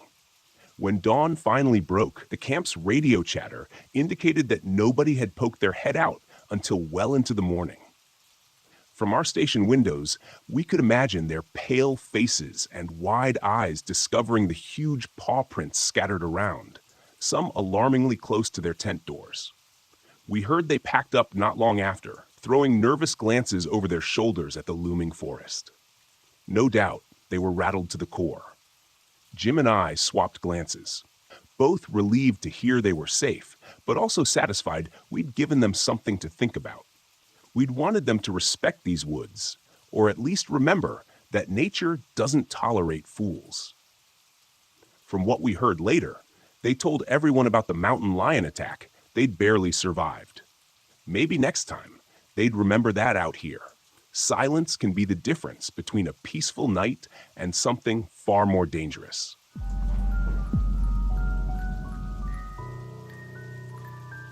My name is Mara Caldwell, and I'm 28 years old. This happened along Paint Creek Scenic Trail in West Virginia during a trip I'd planned to reconnect with my art, and frankly, myself. It was supposed to be a peaceful escape from the noise of the world, but instead, it became something I still can't fully explain. I had just come off a long relationship that ended in the kind of breakup that leaves you questioning everything. Your choices, your direction, your worth. Art was the only thing that felt steady. So I packed up my RV and hit the road. Paint Creek had come up in my research as a serene, lesser-known spot for nature lovers. I thought it would be the perfect place to spend a few days sketching and painting in solitude. When I arrived, the place was exactly as described, quiet, secluded, and hauntingly beautiful. The creek meandered through dense woods, its surface catching the sunlight like shards of glass. The leaves were just starting to turn, and the air carried a faint chill that hinted at the coming fall. I parked my RV near an old wooden bridge that crossed the creek. The bridge looked like it belonged in a ghost story, its weathered boards sagging slightly, but I couldn't resist its charm. I set up camp and spent the first day wandering the trails and sketching the landscape. The stillness was almost too perfect, but I chalked it up to being unused to this level of isolation. That night, I sat by the creek, working on a watercolor of the bridge as the sun dipped below the horizon. The forest around me grew darker, and the silence became oppressive. There were no birds, no insects, just the sound of the water trickling over rocks. I tried to focus on my painting, but a strange unease crept over me. It was like the air had shifted, growing heavier, colder. And then I heard it, a faint humming. It was soft at first, almost melodic, but it didn't seem to have a source. It wasn't coming from the creek or the woods, it was just there. I froze, my brush hovering over the paper. The sound grew louder, more distinct, and I realized it was a woman's voice, humming a tune I didn't recognize. "Hello?" I called out, my voice breaking the stillness. The humming stopped abruptly, as if I'd startled it. For a long moment, there was nothing but silence. I told myself it must have been the wind or some trick of acoustics, packed up my supplies, and hurried back to the RV. The next morning, I woke to find my art supplies scattered across the ground outside the RV. My brushes were snapped in half, my paint spilled and smeared across the dirt. My first thought was that an animal had gotten into them, but there were no paw prints, no signs of disturbance other than the destruction itself. It didn't make sense. I spent the day trying to paint, but something felt off. The colors didn't look right. The lines felt shaky. Frustrated, I decided to take a break and explore more of the area. The old bridge drew me in again, its weathered planks creaking under my boots as I crossed it. The creek below was impossibly still, its surface like a mirror reflecting the gnarled trees overhead. On the far side of the bridge, I noticed something etched into one of the trees. A name and a date carved deep into the bark. Margaret, 1893. The letters were uneven, as if done in haste. But what caught my attention was the feeling that swept over me as I touched the carving, a sudden, overwhelming sadness that didn't feel like my own. That night, the humming returned. I was inside the RV, trying to sketch, when I heard it again, drifting through the stillness. It was louder this time, unmistakable. The sound seemed to seep through the walls, wrapping around me like a cold embrace.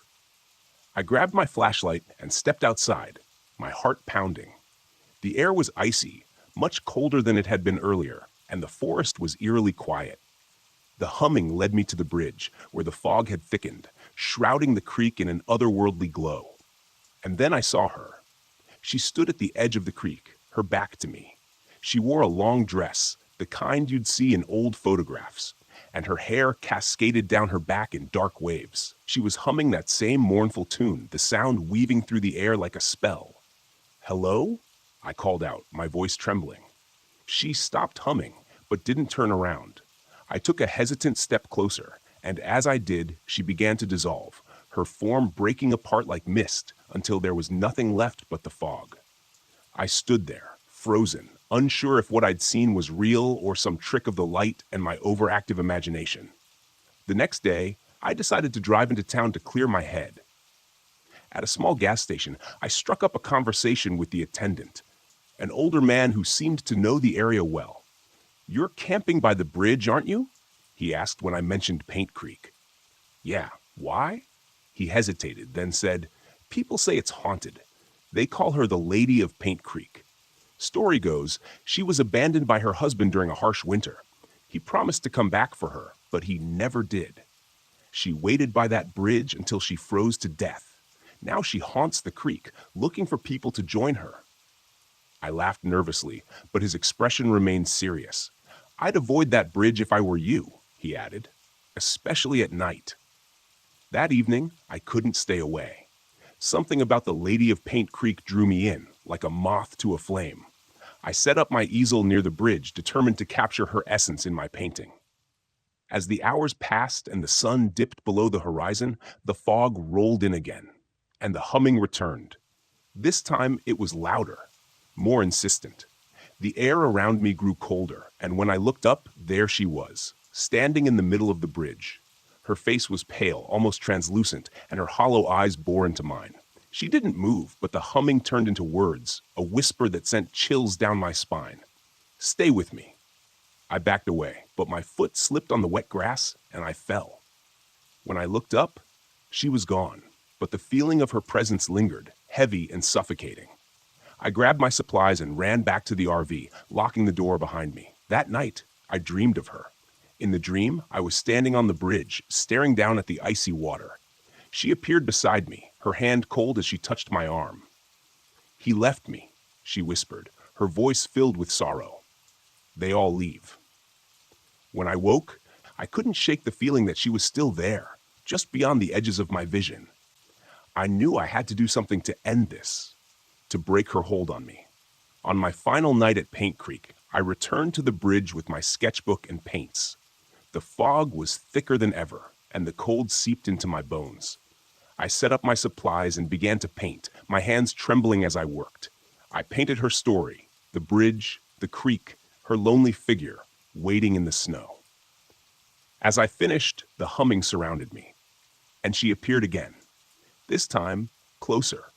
Her hollow eyes were filled with tears, and she reached out a hand toward the painting. I stepped back, unsure of what to do. "You're remembered now," I said, my voice breaking. "You're not forgotten." She stared at the painting for what felt like an eternity, then dissolved into the mist. Her presence lifted, like a weight from my chest. The forest grew quiet again, and for the first time, I felt a sense of peace. I left Paint Creek the next morning, the painting tucked safely in the RV. It's one of my best works, but I've never been able to sell it. Something about it feels sacred, like it belongs to her. Even now, I hear her humming in my dreams. but it's softer now, almost peaceful, as if she's finally found rest. And maybe in a way, so have I.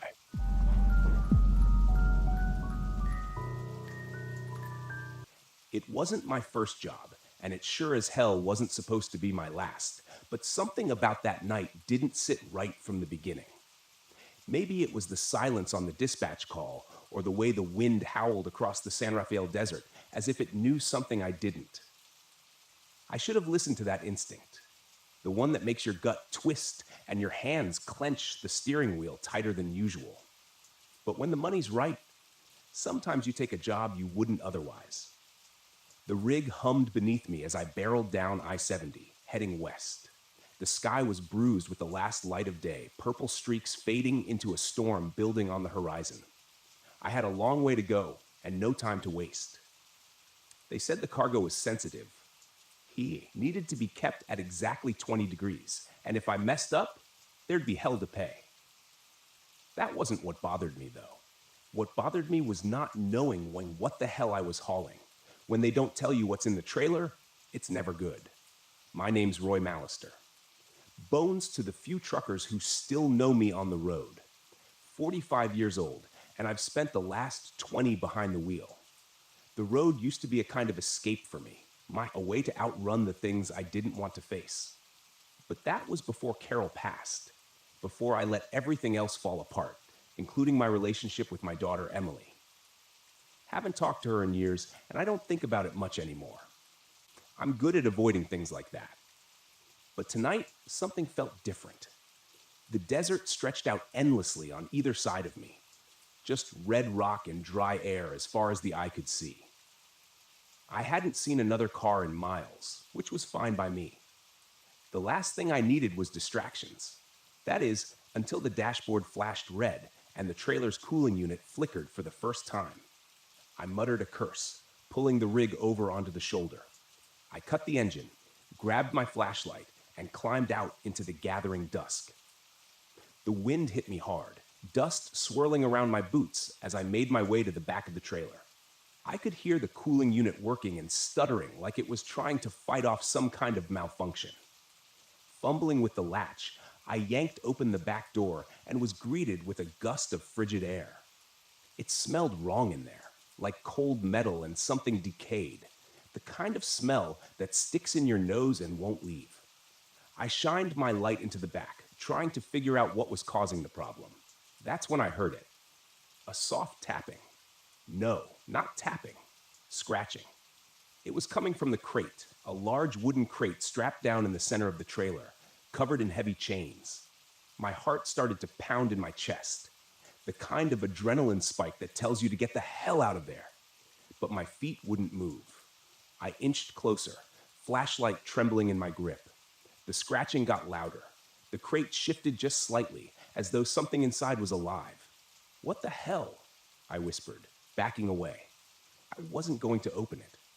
Not in a million years. I slammed the trailer door shut and locked it tight, forcing myself to breathe slowly. Whatever was in that crate, I wasn't sticking around to find out. I was just supposed to get it from point A to point B, no questions asked. I climbed back into the cab, started the engine, and pulled back onto the road, telling myself I was imagining things. Maybe it was an animal, I thought. Some government experiment or something. None of it mattered. All I had to do was deliver the damn thing. The radio crackled to life as I accelerated, and I jumped in my seat. Static. Then, through the fuzz, I heard something faint. A voice. A woman's voice. "Roy, why didn't you come back?" My heart stuttered. The voice sounded like Carol's.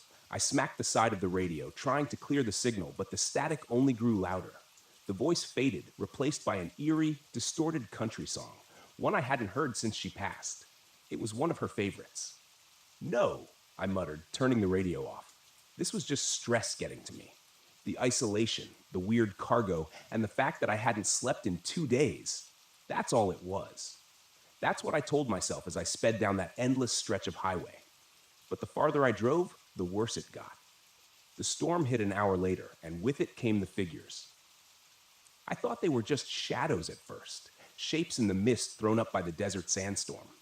But as the wind howled and the sand lashed against the windshield, I could swear I saw them. People walking along the roadside. No, not people. Ghosts. Old men in trucker caps, women in long, flowing dresses, their faces pale and hollow, their eyes dark as the night. I gripped the wheel tighter, trying not to look. If I didn't look, they weren't real. That's how it works, right? I blinked hard, forcing my eyes back on the road, but I couldn't shake the feeling that someone, something, was watching me, following me. The trailer lurched hard, like something had slammed into the back of it. "What the hell?" I shouted, swerving the rig as I fought for control. My headlights cut through the dust, illuminating the desolate highway, but there was nothing there. Nothing but empty miles. The trailer shook again, then came the knocking, loud, rhythmic, like someone was pounding on the inside of the crate. I could feel the hairs on the back of my neck stand up. I was done pretending it was nothing. I was done lying to myself. I had to stop. I had to see what was in that crate. I pulled the rig to the side of the road again, hands trembling as I jumped out of the cab. The wind whipped sand into my face, stinging my eyes, but I didn't care. I grabbed a crowbar from the toolbox and made my way to the back of the trailer. The knocking hadn't stopped. It was louder now, more urgent. With a deep breath, I unlocked the trailer and threw the doors open. The cold hit me again, but this time it wasn't just the refrigeration. There was something wrong about it. The air inside was thick, oppressive, like it was pressing down on me. I raised the crowbar, jammed it under the lid of the crate, and pried it open. And then everything stopped. The wind, the knocking, even the pounding of my own heart. Inside the crate, nestled in layers of straw and old cloth, was something small. It looked like a statue, a human skull, but blackened with strange symbols carved into the bone. It seemed to pulse, like it was alive, like it was breathing in time with me. And then the whispers started. Not from the radio this time, but from the skull itself. Voices swirling in my head, speaking in languages I couldn't understand. But one voice stood out, one voice I knew. Roy. I stumbled back, my heart racing as the skull began to glow with a faint, sickly light. The voices grew louder, and the wind picked up again, howling around the trailer. I slammed the crate shut and bolted the door. I didn't care what they said. I didn't care what I'd seen. I was getting the hell out of there. I threw the crowbar into the cab, jumped behind the wheel, and floored it. The trailer lurched behind me as I tore down the highway faster than I'd ever driven in my life. The storm whipped around me, and through the swirling dust, I could see them again. The figures. They were closer now, standing on either side of the road, their eyes following me. Some of them looked familiar. Faces I'd seen on the road before. Long-dead truckers, friends. Then, as if the storm itself parted, I saw her. Carol, standing in the middle of the road, her white dress flowing in the wind, her eyes locked on mine.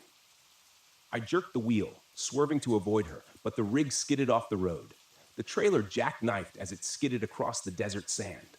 I barely managed to hang on as the truck groaned to a stop, tilted sideways in a ditch. Silence. I sat there for a long time, staring out into the empty desert, trying to breathe. The storm passed, but I knew it wasn't over. I reached for my phone. No signal.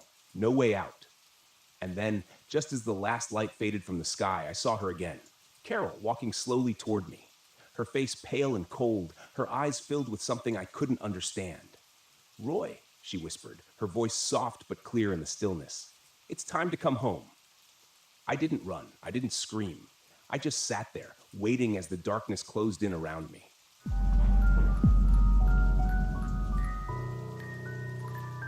I didn't believe in ghosts, UFOs, or anything supernatural.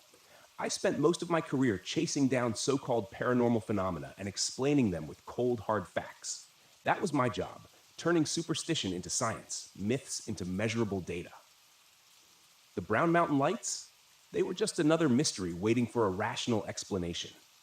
That's what I told myself as I drove my RV up the winding roads of Pisgah National Forest. The thick trees closed in on either side. The air was crisp, and autumn leaves scattered across the path. There was a quiet stillness that made the world feel far away. I should have felt calm, excited even. But as the sun began to sink behind the distant ridges, leaving the forest bathed in shadow, I felt something else. Tension. Shaking it off, I parked the RV at the remote campsite I'd scouted. This was supposed to be a solo trip, a few days to get up close and personal with the Brown Mountain lights, interview locals, take readings, and prove once and for all that the lights were nothing more than atmospheric conditions or optical illusions. I had all the gear I'd need: high-resolution cameras, thermal scanners, EMF detectors, the works. I wasn't expecting to find anything supernatural, just an anomaly. And anomalies had explanations. But the moment I stepped out of the RV, a chill ran through me. The trees rustled softly, as if whispering some secret I wasn't meant to hear.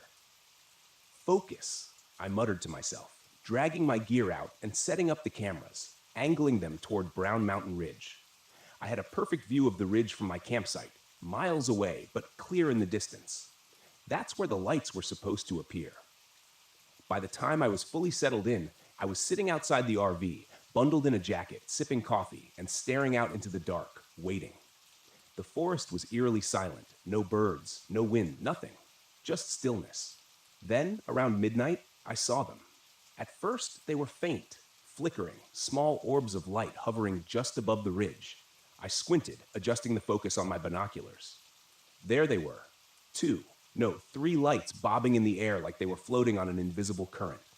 I grabbed my camera, flipping the switch to start recording, but nothing happened. The lens stayed black. The screen dead. What the hell? I muttered, fiddling with the buttons. Fully charged and brand new, the camera shouldn't have malfunctioned. I checked the battery, clicked it back into place, and tried again. Still nothing. Frustration surged through me. This was exactly what I'd come here for.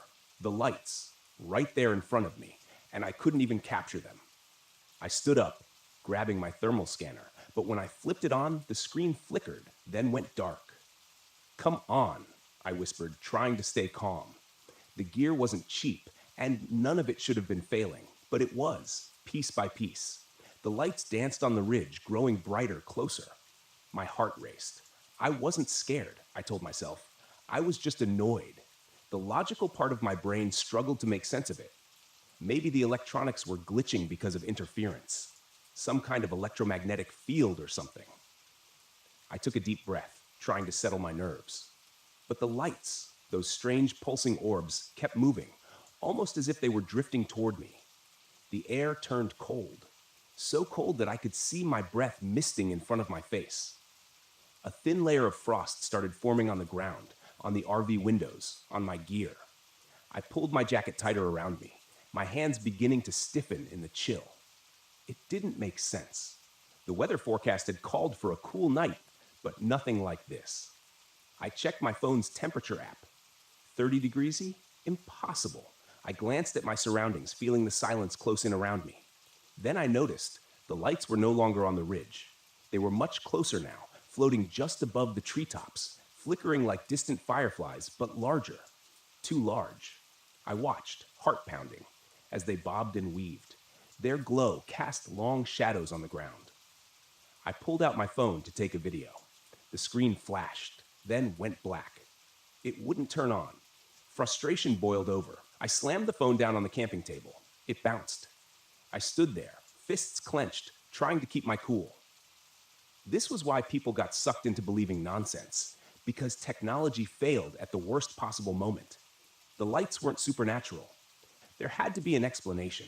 Maybe the cold was messing with the equipment, or some kind of atmospheric distortion. But then I saw the handprints. Small, faint handprints etched in frost on the RV window. They hadn't been there before. I knew that. I stared at them, my breath catching in my throat. They looked like the handprints of a child, no more than a few inches across.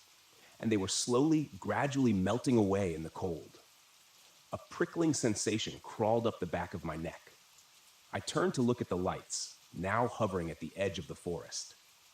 Close enough that I could make out their eerie bluish glow. They flickered in the trees, moving in slow, lazy circles, as if they were watching me, waiting for me.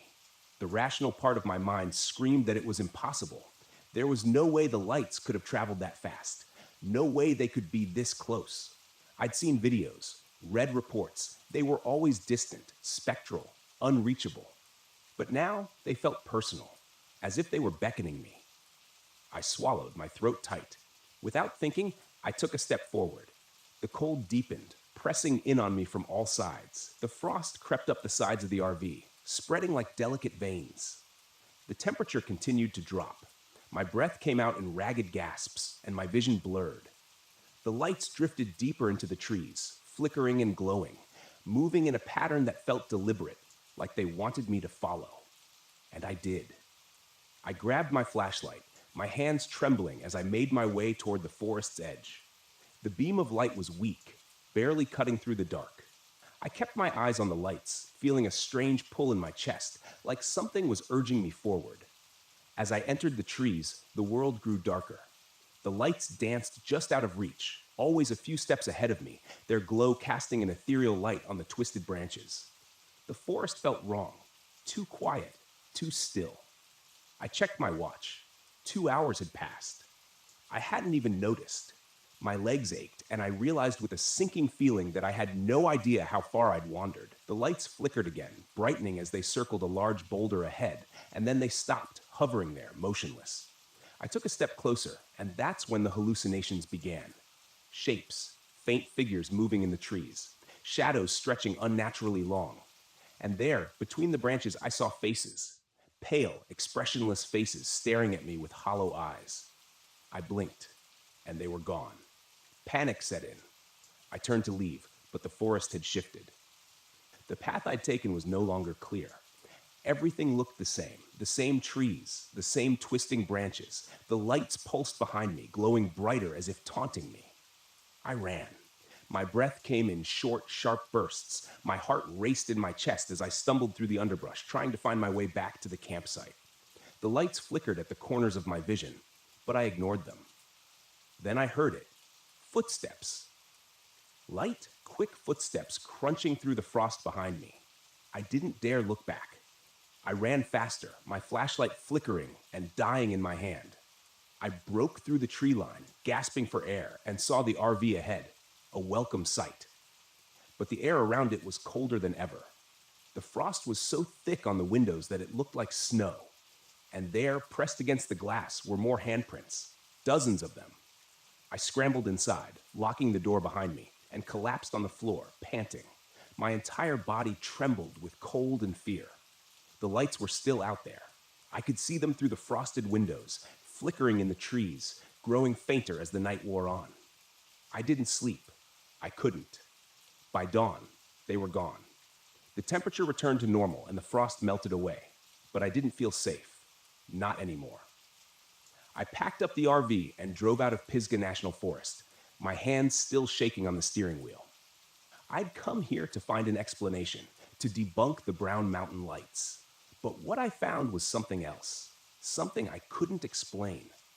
And I knew, deep down, that the lights weren't just a phenomenon. They were something more, something ancient, something dangerous, something that had almost taken me. I don't know what they wanted, but I'll never go back to find out.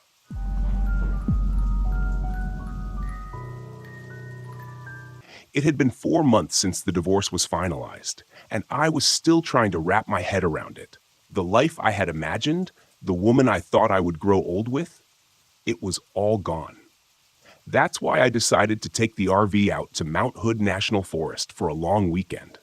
I needed to get away from everything. No people, no reminders, just me and nature. My therapist said it would be good for me to clear my head and reconnect with something that didn't remind me of failure. Honestly, I didn't know if it would work, but I had to try something. If I stayed home, I would have just drowned myself in the silence of my empty apartment. This trip, I told myself, would be different.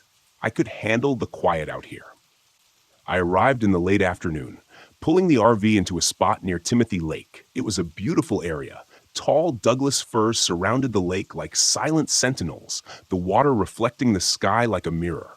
There were no other campers nearby, which was exactly what I wanted. Solitude. I parked, shut off the engine, and took a deep breath. The air was cool, crisp, with that faint scent of pine needles. perfect. For a moment, I thought I could finally breathe again. After setting up a small campfire, I sat back in my foldable chair, staring at the fading light over the mountains. The only sound was the crackle of the fire and the occasional rustle of leaves in the breeze. Peace. That's what I needed. But as the sun dipped lower, the quiet became overwhelming. There was no wind now, no rustling, no animal sounds. Just me, sitting in a bubble of silence. I checked my watch. It was just after 6 p.m. That's when I noticed it. It was too quiet. The forest around me, which should have been alive with the sounds of birds and insects, was dead silent. At first, I figured it was just a lull, but as the minutes dragged on, the silence pressed down on me like a weight. I could hear the blood pumping in my ears, the soft crunch of every movement I made in my chair. It was like the whole forest was holding its breath. I shrugged it off. Maybe this was what true isolation felt like. No noise, no distractions, just me and my thoughts. But then, out of the corner of my eye, I saw movement between the trees.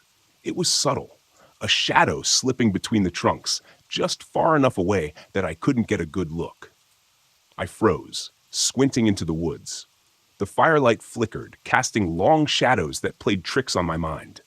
I scanned the tree line, waiting for the shadow to return, but saw nothing. The trees stood still, their branches unmoving in the dead air. Must be a deer, I muttered, forcing myself to relax. The wind picked up briefly, rustling the leaves. I sighed, relieved to hear some kind of noise again. I grabbed a few more logs and threw them onto the fire. The crackling wood was comforting, a reminder that I wasn't completely alone. I told myself I was just on edge from being out here, alone, with too much time to think. After eating a quick meal, I decided to call it an early night. The silence was getting under my skin, so I climbed into the RV, locked the door behind me, and settled into the small bed in the back. My phone had no signal, of course, but I wasn't planning on talking to anyone anyway. I lay there, staring at the ceiling, trying to let my mind go blank, but the silence didn't let me rest. The RV was soundproofed, but even then I felt like something was missing. No crickets, no owls, nothing, just the absence of sound. I felt trapped inside my own head. Every little shift of the mattress or rustle of my blanket amplified in the quiet. Eventually, I drifted off. Sometime in the middle of the night, I woke up with a start. I wasn't sure why at first. There hadn't been any loud noises or nightmares, just silence. But something was wrong. My skin prickled with unease. I sat up, rubbing my eyes, and glanced around the RV.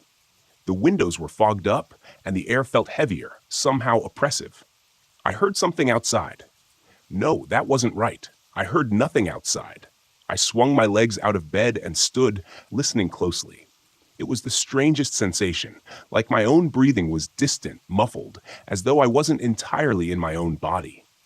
I moved toward the window and wiped away some of the condensation with my sleeve, peering into the blackness beyond the RV. For a long time, I saw nothing, just trees and shadows, and then movement. This time, I was sure. A figure stood at the edge of the clearing, just barely visible in the moonlight. Tall, unnaturally still, like it was waiting for something. My heart leapt into my throat as I strained to see more clearly. It didn't move, just stood there watching. "Hello?" I called, my voice shaky. The figure didn't respond. I backed away from the window, heart pounding, my mind racing. Was it another camper? Some kind of ranger? No, there was no way anyone would be out here this late without a sound. I checked the door. It was still locked. Good. But I felt exposed, vulnerable, knowing that whatever was out there was watching me. I grabbed the flashlight and shined it out the window, sweeping the beam across the clearing. The figure was gone. Just like that. Vanished. As if it had never been there. The next morning, the forest was still eerily quiet. No birds, no animals, just the constant oppressive silence. I tried to shake off the unease from the night before, but it clung to me like a wet blanket.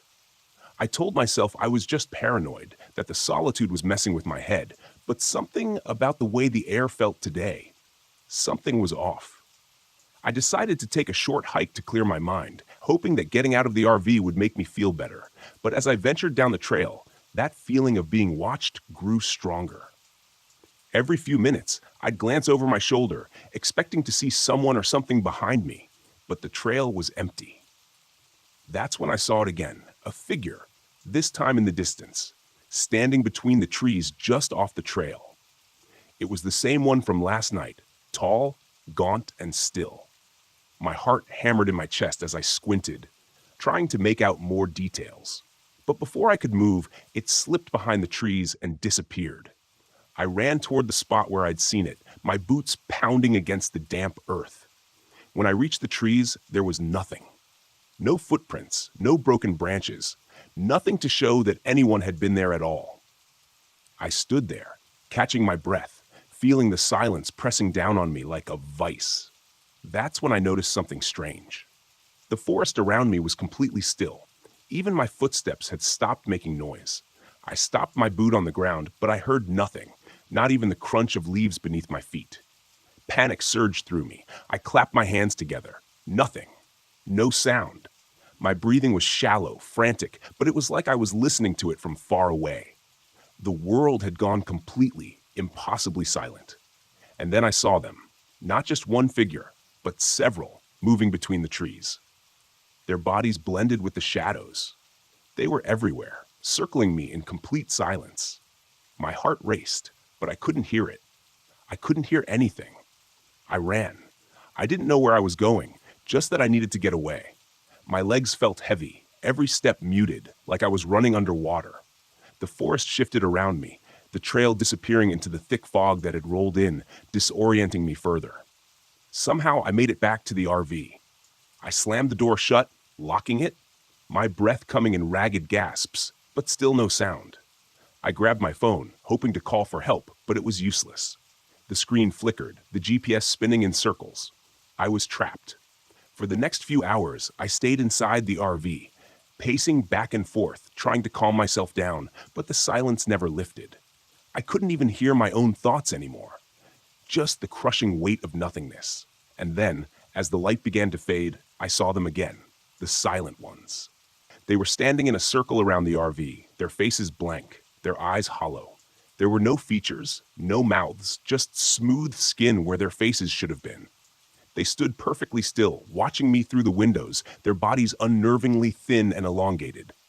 I banged on the window, screaming, but of course, no sound came. They didn't flinch, didn't move. They just stared, waiting. Desperation clawed at me. I couldn't stay here. I needed to leave, but the RV wouldn't start. Every time I tried, the engine sputtered and died, as if something was draining the life out of it. I grabbed a flashlight and opened the door, stepping outside. The silent ones didn't move, didn't react. But as I walked toward them, the air grew colder, the silence even more oppressive. My footsteps made no sound. My breathing was barely there. I felt a hand on my shoulder and spun around, expecting to see one of them behind me. But there was nothing, just the fog swirling around me and the figures waiting in the distance. In that moment, I realized what they wanted. They weren't going to kill me. No, that would be too simple. They wanted me to join them, to become one of them. The silence wasn't just the absence of sound, it was a part of them, and it was seeping into me, stealing my voice, my thoughts, my very sense of self.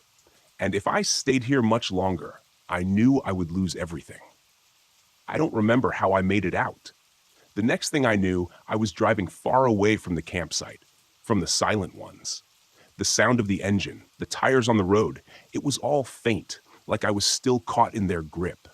But at least there was something, a reminder that I hadn't completely disappeared into that silence. It's been weeks since I got back, but I can still feel it. The quiet follows me, lingers in the corners of my apartment. Sometimes, when I'm lying in bed at night, I can feel their eyes on me, watching, waiting. And I know that one day, they'll come for me again. This time, I won't be able to run.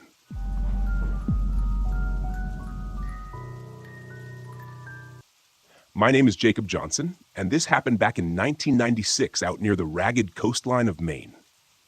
I had this idea of finding some peace, so I borrowed my uncle's RV for the summer, thinking I'd get some fresh air, recharge from life. I figured I'd get in some solo time, a few fishing trips, some quiet nights. That's how I ended up at a park near Black Harbor, a little nowhere town that didn't even get cell reception back then. This wasn't a famous national park or even one of those scenic overlooks that people make pilgrimages to. It was just woods, rough and thick, fading into a rocky coastline that nobody seemed to care about. I was a few days into my quiet escape, living off canned beans on a half-empty propane stove that hissed with a little too much attitude for my taste. The most exciting part of my day was waiting for the rain to pass so I could take out my fishing rod. I didn't expect much more than sea salt air and seagulls. It was halfway through my fourth day, sometime in the late afternoon, that I heard what I figured must be kids from the local town messing around. The voices were faint, echoing through the woods in some distant way that made it hard to place them. I thought about walking down to see what was going on, maybe throwing a rock or two to scare them off if they got too close, but I didn't think much of it. By evening, though, something had shifted. I heard footsteps, not the quick, careless crunch of sneakers, but deliberate, slow steps. I was in the RV, scratching down a grocery list of things I'd need on my next trip back to town when I caught the sound. It was steady, creeping up around the corner of the RV. It hit me that I hadn't seen another soul out here since I'd arrived, and that didn't sit right. I mean, who comes out to this kind of place aside from someone with a taste for quiet or trouble? I kept still, waiting for the person to pass or show themselves, but there was only the slow, shuffling drag of footsteps. I tried to listen for the sound of multiple feet or voices, but it was dead silent except for that single shuffle. Against my better judgment, I opened the RV door and stepped outside. Nothing, just trees swaying in the evening light. But my instinct told me to keep quiet. I could still feel something out there, hiding. The kind of presence that prickles the hair on your neck and makes you regret stepping out of safety. I stayed there, scanning the tree line, listening. I almost thought I'd imagined it until I spotted something strange, half hidden between the trees, a figure, still as stone, facing away from me. The guy looked like he was part of the forest itself, cloaked in grime, with torn, mud-stained clothes hanging off him like a loose second skin. He didn't move. He didn't breathe. Just stood there, as if rooted to the ground. Now, I don't scare easy, but something about this man felt like a bad omen. I cleared my throat, thinking maybe he was some lost hiker or drifter, but he didn't flinch, didn't even look at me. Finally, I called out something casual, like asking if he needed directions. Still nothing. After a long moment, he turned, slow, like he was trying to remember how to move. His face was something I'll never forget, but not because it was scary exactly. It was hollow, if that makes any sense. This blank expression, like he'd forgotten what it meant to be human. He took a step forward, just one, like he was testing the ground. I backed up so fast I almost tripped. I tried to laugh it off, told myself he was just some messed up camper, but the way he looked at me, it was like he wasn't looking at me at all, just through me. I ducked back into the RV, my heart racing, and locked the door. It felt stupid, locking up, but something about him felt off, like he wasn't just some regular guy lost in the woods. I figured he'd wander off, but minutes later, I heard him shuffling again, this time closer to the RV. I looked out the window and saw him standing right there, not more than 10 feet away. His face twisted into this deadpan stare that sent a chill down my spine. Then came the whispering. Low, muttering sounds, barely audible, like he was talking to someone only he could hear. At first, I thought he was addressing me, but then I realized he wasn't looking at the RV at all. His head tilted, and he mumbled something about payment and lost souls. The words were scattered, fragmented, like someone trying to piece together a broken sentence. I sat there watching him, my heart pounding so loud I thought he'd hear it, but he just kept muttering, almost in a trance. At that point, I was just about ready to pack it up and find somewhere else to park. I reached for my bag, ready to throw some stuff together, when the RV suddenly rocked. I heard metal groaning, and something slammed into the side with a force that shook the whole rig. I was paralyzed for a second, gripping the edge of the table as the guy outside went silent. All I could hear was his breathing, loud and ragged against the thin walls of the RV. I heard a scratching sound, nails or something, scraping along the side, followed by a soft thud, as if he was testing the edges, feeling out the RV like it was some sort of animal he was trying to corner. I kept still, my back pressed against the wall, listening to every sound. I'd never felt fear like that. This primal kind of terror that kicks in when you realize you're trapped. The scratching stopped, and in the silence that followed, I heard the distinct sound of footsteps receding. I took a breath, thinking maybe he'd finally left, but then I smelled something foul.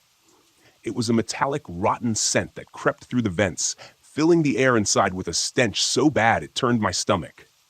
I gagged, covering my nose, and nearly bolted for the door. Before I could, I heard him speak again. His voice was low and guttural this time. He muttered louder, "Must be paid." I froze, not sure if he was talking to himself or if he was giving some kind of twisted warning. Either way, I wasn't sticking around to find out. I grabbed my bag and edged toward the door, every instinct screaming at me to get out of there. I took a quick look through the window and saw him walking away, his figure disappearing into the trees. I bolted, taking off through the woods in the opposite direction. The sound of his footsteps echoed somewhere behind me, and for a moment, I thought I could hear him muttering again. I didn't look back. I didn't stop until I'd cleared the tree line and hit the gravel road. My feet ached, and my lungs burned, but I didn't care. I just kept running, putting as much distance as I could between me and that place.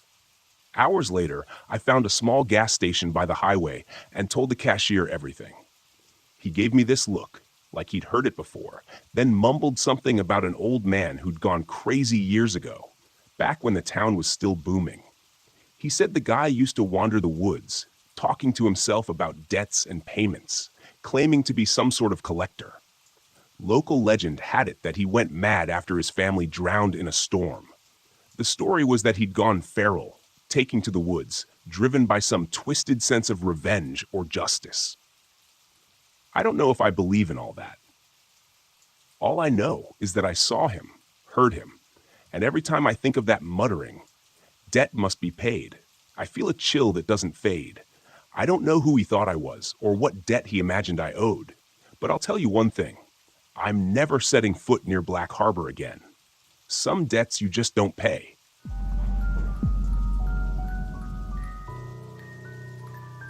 When I left the city, I was desperate for peace. After a messy divorce and years spent staring at screens, I wanted silence. Real silence. Not the muffled hum of traffic or the constant buzz of electronics, but the quiet only nature could offer. That's how I ended up in Mohan State Park, alone in my old RV, parked on the edge of the Clear Fork Gorge. The park was stunning, especially in the late afternoon light. Trees stretched endlessly in every direction, their leaves a tapestry of green and gold. The air smelled clean, untouched by asphalt or fumes. It was perfect, at least at first. The first day was uneventful. I hiked the main trails, snapping a few photos with my phone, and spent the evening cooking a simple meal on my RV's small stove. As the sun dipped below the horizon, I felt a rare kind of contentment. This was what I needed. No emails, no ex-wife, no one telling me what to do or who to be. Just me in the woods. But by the second day, things began to feel off. It started when I noticed the trail. I had been walking back to my RV after a long hike when I spotted it. A faint path branching off the main one, almost hidden by overgrown bushes. It was narrow, barely more than a line of packed dirt, and it twisted sharply into the woods. Something about it tugged at me. Maybe it was curiosity, or maybe I was just tired of the predictability of the main trails. Whatever it was, I stepped off the beaten path and onto the faint trail. The air felt different as I walked, heavier, quieter. The usual sounds of the forest, birds chirping, leaves rustling, seemed muted, as if the trees themselves were holding their breath. After a few minutes, I found the ruins. At first, I thought it was just a pile of rocks, but as I got closer, I saw the remains of a chimney and the rotting beams of what must have been a small cabin. A rusted metal lantern sat in the dirt, its handle broken. The ground was littered with shards of pottery and what looked like animal bones. A shiver crawled up my spine. Someone lived out here, I muttered to myself. The idea seemed impossible. This part of the park was miles from any road, and the trail was nearly invisible. Why would anyone build a cabin here? I snapped a photo and turned back toward the RV, eager to put the strange scene behind me. That night, the noises started. I had just crawled into bed when I heard it, a faint snapping sound, like someone stepping on a twig. I froze, my heart pounding. Raccoons, I told myself. Or maybe deer. I wasn't exactly deep in the wilderness, so wildlife was normal. Then came the footsteps, slow, deliberate, and far too heavy to belong to an animal. They circled the RV, crunching the dry leaves and stopping occasionally, as if whoever or whatever was out there was listening. I grabbed my flashlight and swung open the door, shining the beam into the trees. "Hello?" I called, trying to sound more confident than I felt. "Is someone out there?" The forest stared back at me, silent and empty. After a few minutes, I retreated inside, locking the door and double-checking the windows. Eventually, the footsteps faded, and I convinced myself it was just a hiker passing through. Nothing to worry about. The next morning, I stopped by the visitor center to report the strange noises. Leah, the park guide on duty, greeted me with a friendly smile, but it faltered when I described what I'd heard. "You were near the old trapper's cabin, weren't you?" she asked, her voice low. I blinked. "Trapper's cabin?" she nodded. "It's an old story. Back in the early 1900s, a man built a cabin deep in the woods, far from anyone else. They say he was reclusive, didn't trust people. One day, he just vanished.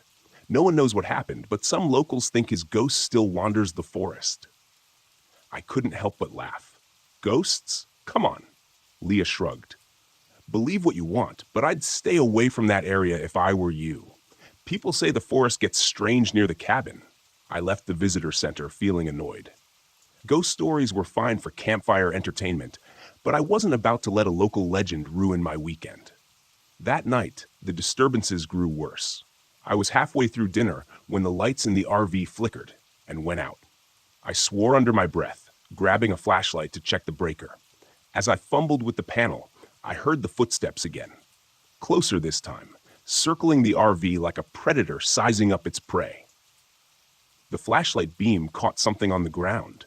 Footprints. Human footprints. Large and deep, as if whoever made them was heavy. My breath caught in my throat. "Okay," I muttered, trying to steady myself. "Someone's messing with me." Grabbing my hiking boots, I stepped outside, determined to confront whoever was out there. But the second I stepped into the clearing, the forest fell silent. No footsteps, no rustling leaves, just an oppressive stillness that pressed against my ears. That's when I saw the first figure. It was pale and thin, barely more than a shadow against the trees. It stood perfectly still, its face obscured by darkness. Then it moved, not toward me, but away, disappearing into the woods without a sound. I didn't follow. Instead, I locked myself in the RV, sat by the window gripping a kitchen knife, and watched the forest until dawn. By the time the sun rose, I'd made up my mind. I had to go back to the cabin. I needed answers. The trail felt even more oppressive in the daylight. The air was thick, and the silence was absolute. When I reached the clearing, I saw something I hadn't noticed before. A small, rusted knife lying in the dirt. Next to it was a notebook, its cover warped with age. I picked it up carefully, flipping through the yellowed pages. Most of the writing was illegible, but a few sentences stood out, scrawled in jagged letters. "It watches from the trees. Don't disturb the woods. The forest is alive." A chill ran down my spine. As I turned to leave, the ground beneath me seemed to shift, the dirt rippling like water. The trees creaked, their branches twisting unnaturally. And then I felt it. A presence. Something unseen, massive, and ancient. Watching me from every direction. I ran. The RV was my only sanctuary, but even there I wasn't safe. The lights flickered. The floor trembled. The air grew thick with the stench of damp earth. Through the window, I saw the pale figure again, joined by others. Shadows slipping between the trees, their eyes glowing faintly in the dim light. The ground beneath the RV began to groan, roots writhing like snakes. I turned the key in the ignition, praying the engine would start. It roared to life. I slammed my foot on the gas. As the RV lurched forward, the figures began to move, their blank faces turning toward me. The roots clawed at the tires, but the momentum was enough to break free. I didn't stop until I was miles away, the forest shrinking in my rearview mirror. I never went back to Mohan State Park. Whatever was in those woods, it didn't want me there. And I was more than happy to stay away. But sometimes, late at night, I dream of the forest. I hear footsteps outside my window, and I swear I can feel its eyes on me. The forest doesn't forget, and neither do I.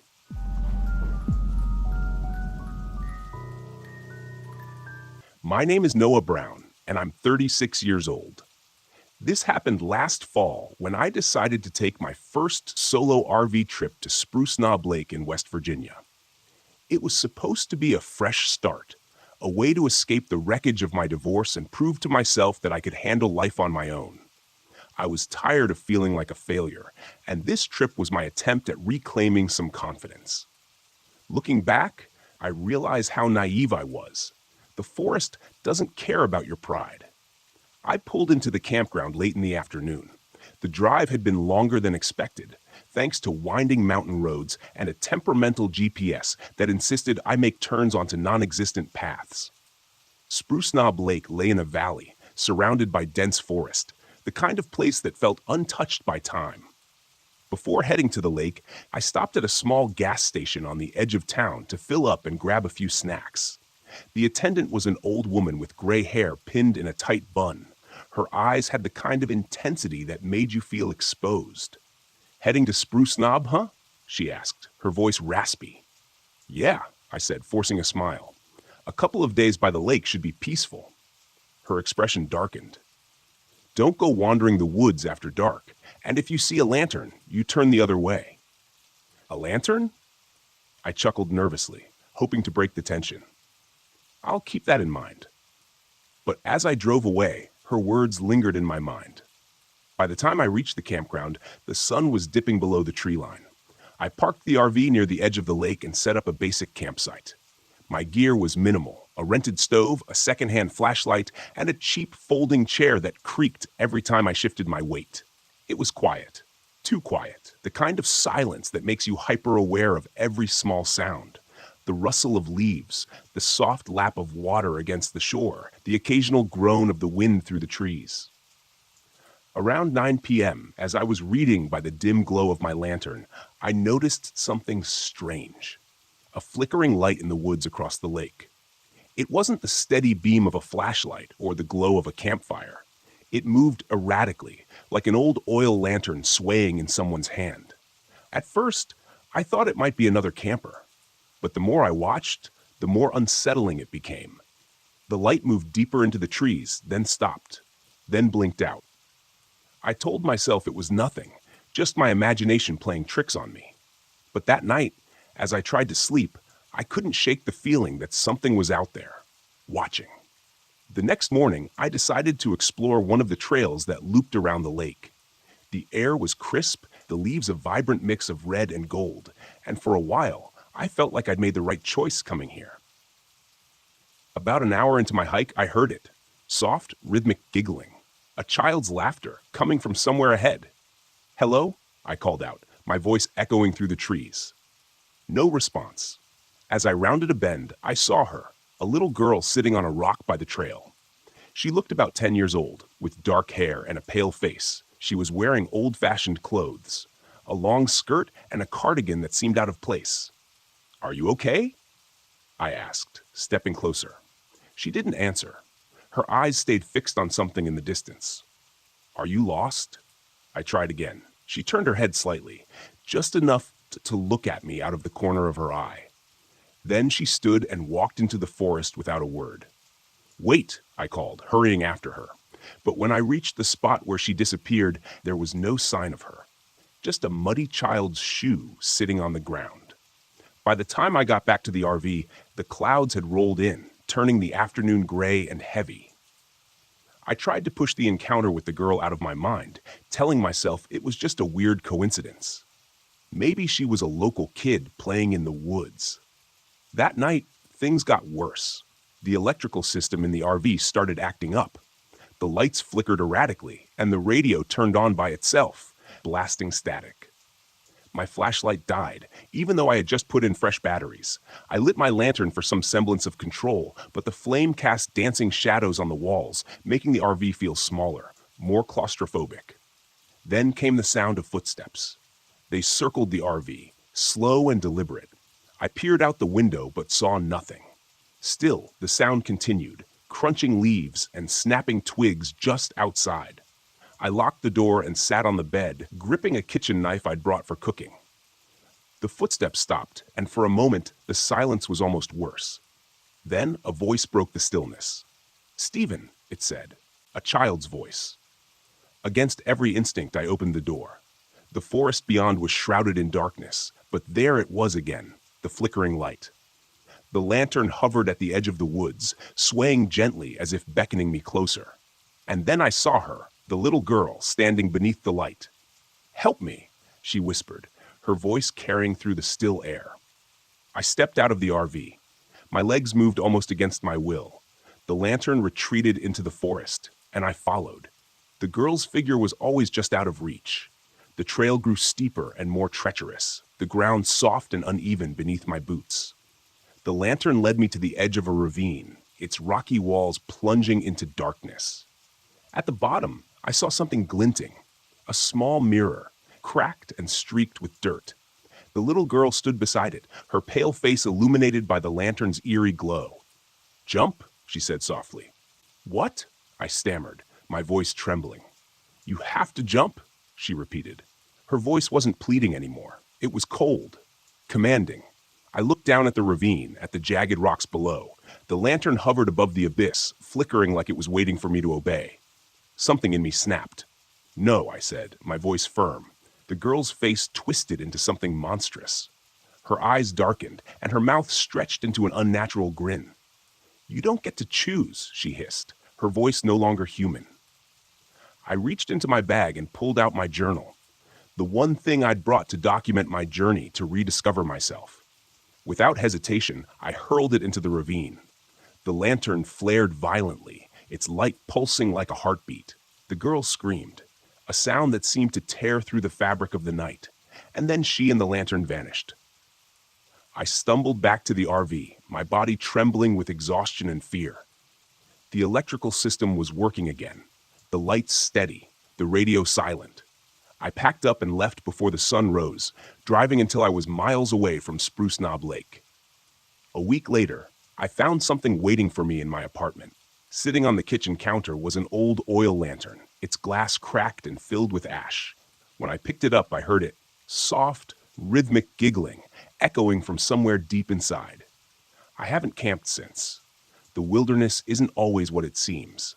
Sometimes it's better to stay lost in the chaos of the city than risk finding what waits in the silence of the woods.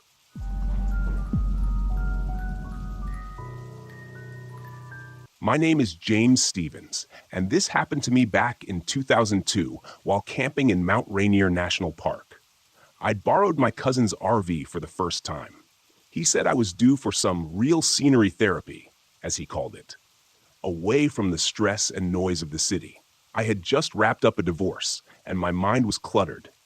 Nature felt like a good reset button.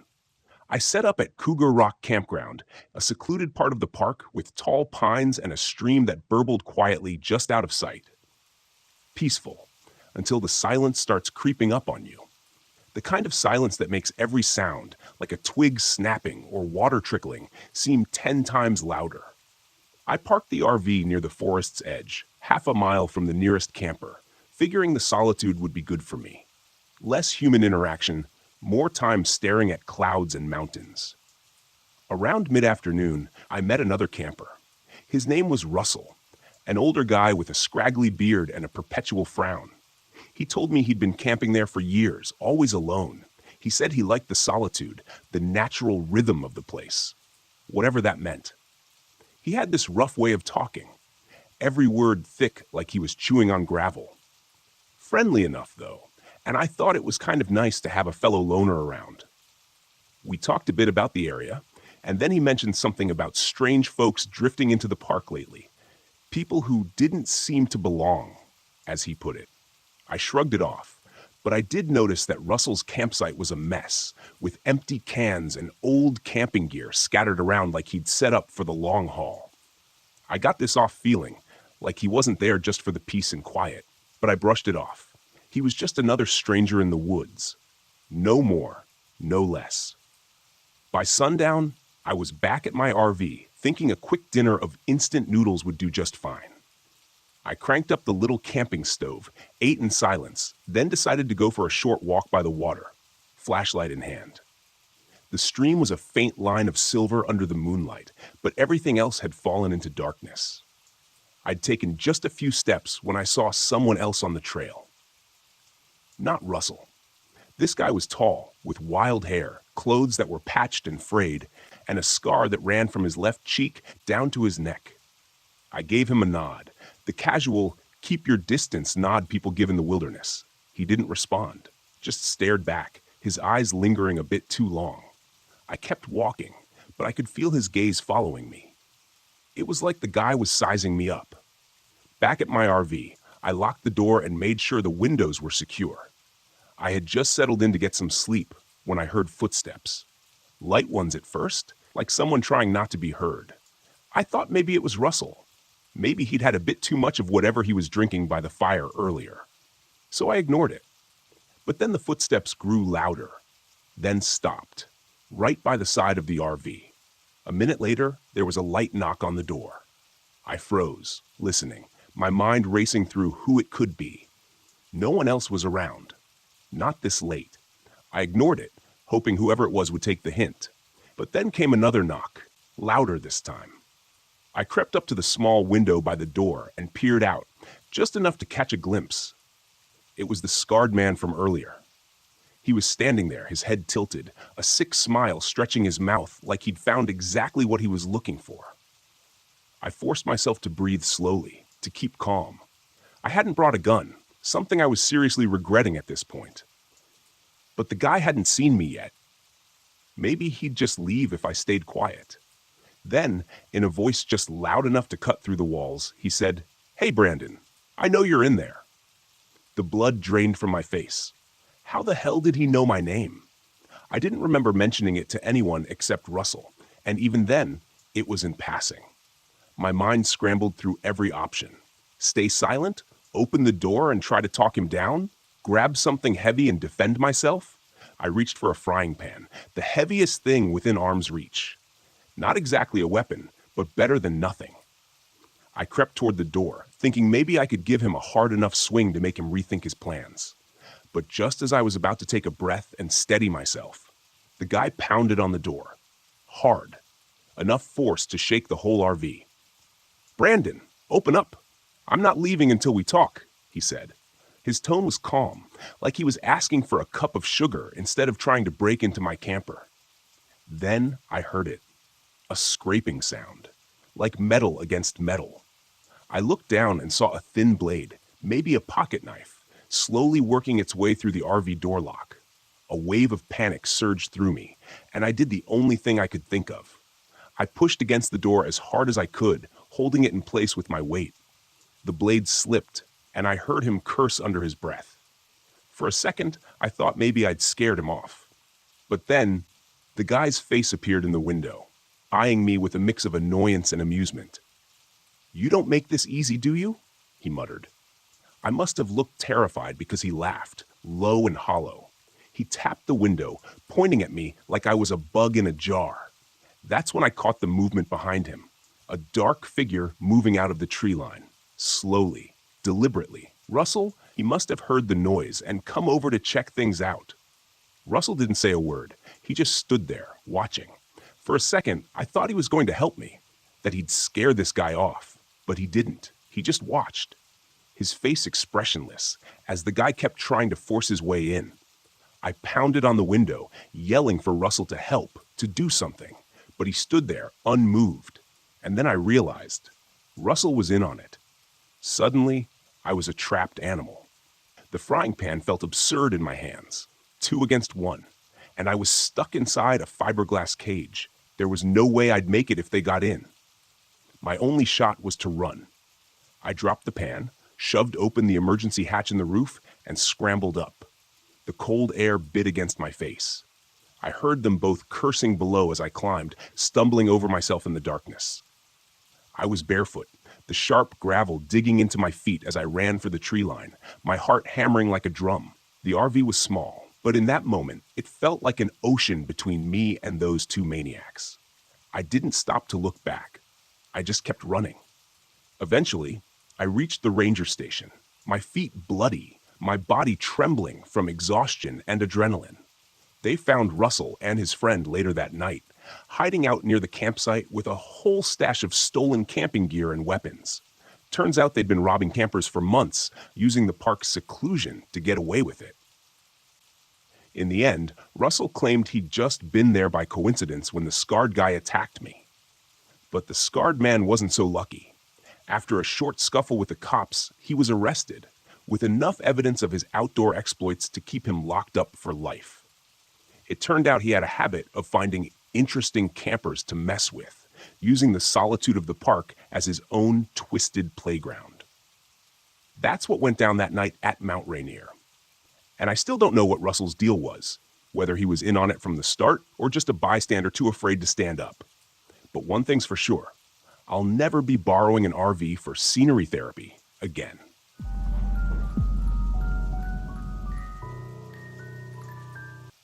The fog was thicker than I'd expected. I pulled my RV into a secluded clearing in Pisgah National Forest and stepped out into the damp air, the smell of wet earth heavy in my nose. Everything was muffled, as if the forest were holding its breath. The trees were shrouded in mist, their trunks fading into the gloom, and the trail I'd heard so much about was hidden somewhere out there, waiting for me. I'd come here to find something unique. My vlog had been stagnating, and I needed a fresh angle. A fellow hiker had mentioned an unmarked trail, a path that didn't appear on any maps. One locals swore disappeared and reappeared as if it had a life of its own. Perfect. If I could document it, film the mystery, my audience would eat it up. I grabbed my camera, set it up, and filmed a quick introduction. Hey everyone, it's Nate here, and I'm in the middle of the misty Pisgah National Forest, about to track down the infamous Vanishing Trail.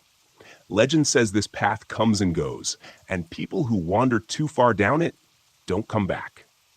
Let's see if that's true. I packed up my gear and set off into the fog. The forest was silent, the only sound my boots crunching on damp leaves. I had a GPS in my pocket just in case, but I didn't plan to use it unless things got really bad. I wanted to go off the grid, find this mysterious trail, and see if there was anything to the rumors. I'd always been a skeptic. Ghost stories and folklore are fun to tell around a campfire, but not much else. As I walked, the fog thickened, swallowing the trees. It clung to my skin, cold and heavy. It wasn't long before I found the first strange marker, a stone slab jutting from the ground, its surface covered in spiraling symbols that didn't look like any language I knew. I filmed it, talking into the camera as I described the find.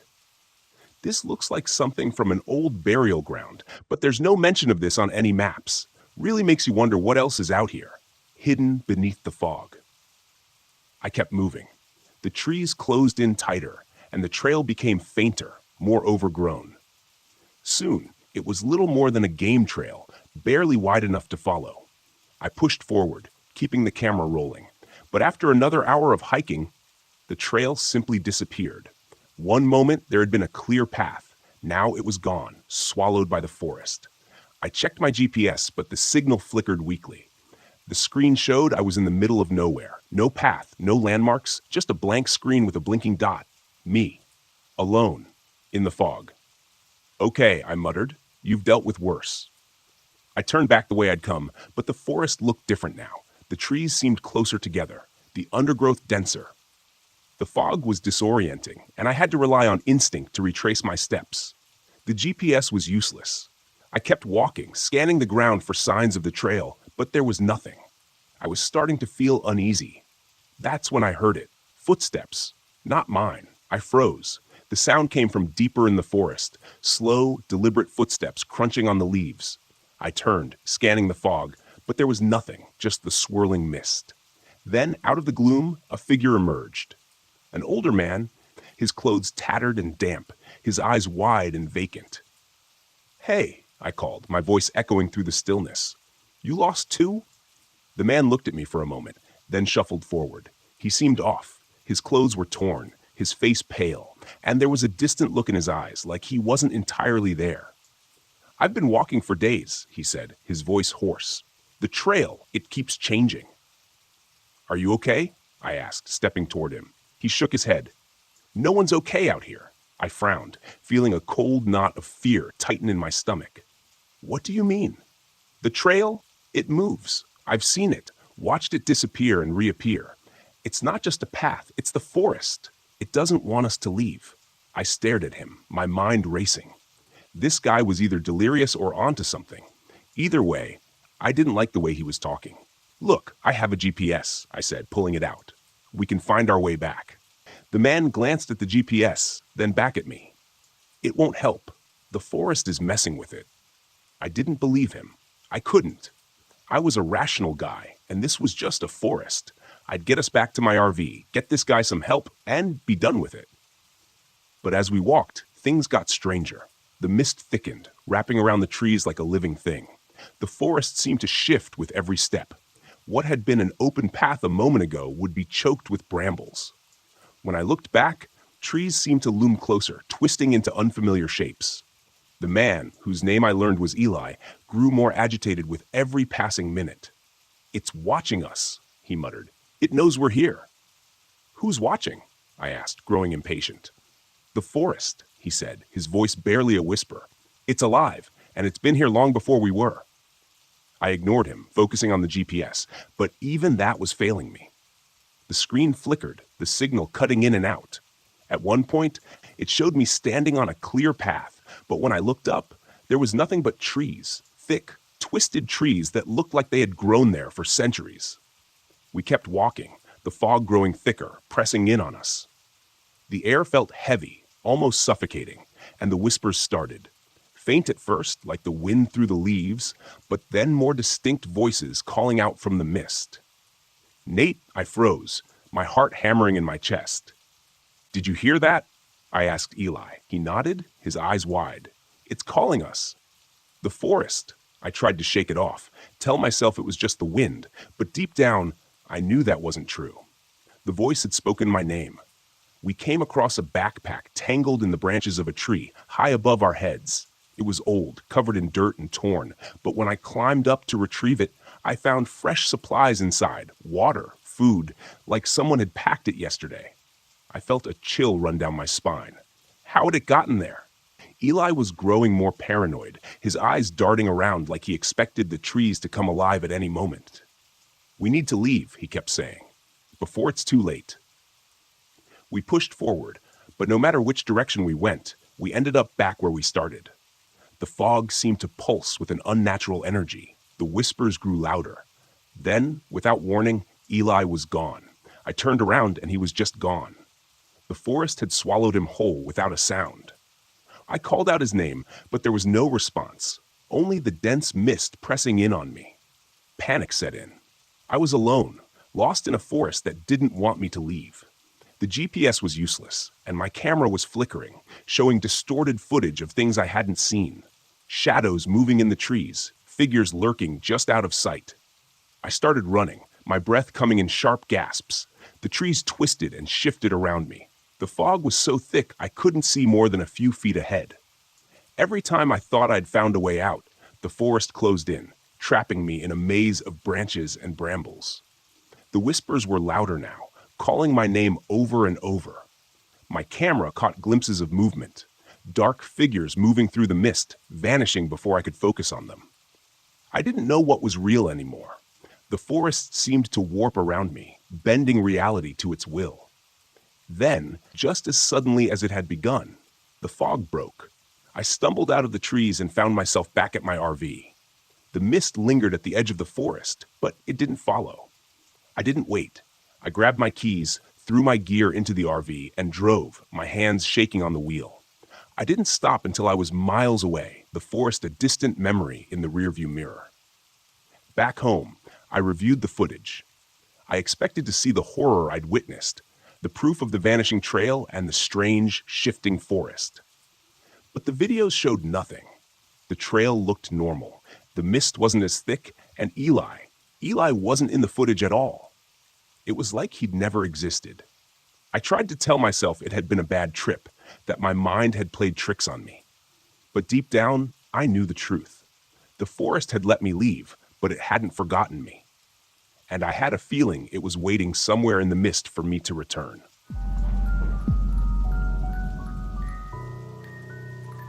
The forest around me was too quiet.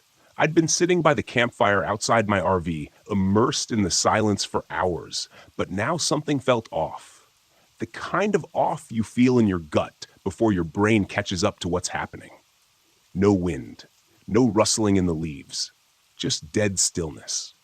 That was the first thing I noticed when I pulled up to this remote campsite deep in Mount Hood National Forest. A place like this should have been full of life. Birds, insects, something. But the only sound was the crackle of the fire and the distant hum of the radio I'd brought along. I needed quiet after everything that had happened over the past year. I wasn't looking for distractions, just isolation. After my wife's death, nothing made sense anymore. People kept telling me I needed to move on, but the noise of life, the sympathy, the well-meaning advice, the friends who didn't know what to say, became unbearable. So I packed up and hit the road, hoping the wilderness would give me space to think, or maybe stop thinking altogether. I thought the forest would help. It had, until now. The radio's static broke the silence, a sudden burst of garbled noise that made me jump. I turned my head toward the RV, where the old ham radio sat inside. I hadn't even touched the thing in hours. It was an antique I'd brought along to mess around with in my downtime, but the signal had been dead all day. No stations, no chatter, nothing. Until now. I stood up from the fire, walked over to the RV, and ducked inside to check the radio. The static was louder, more insistent, like it was trying to form words but couldn't quite get there. I twisted the dials, searching for a clearer signal, but all I got was more white noise. Then, through the crackling, I heard it. A voice, faint and garbled, speaking numbers, 1, 3, 7, 8, 9.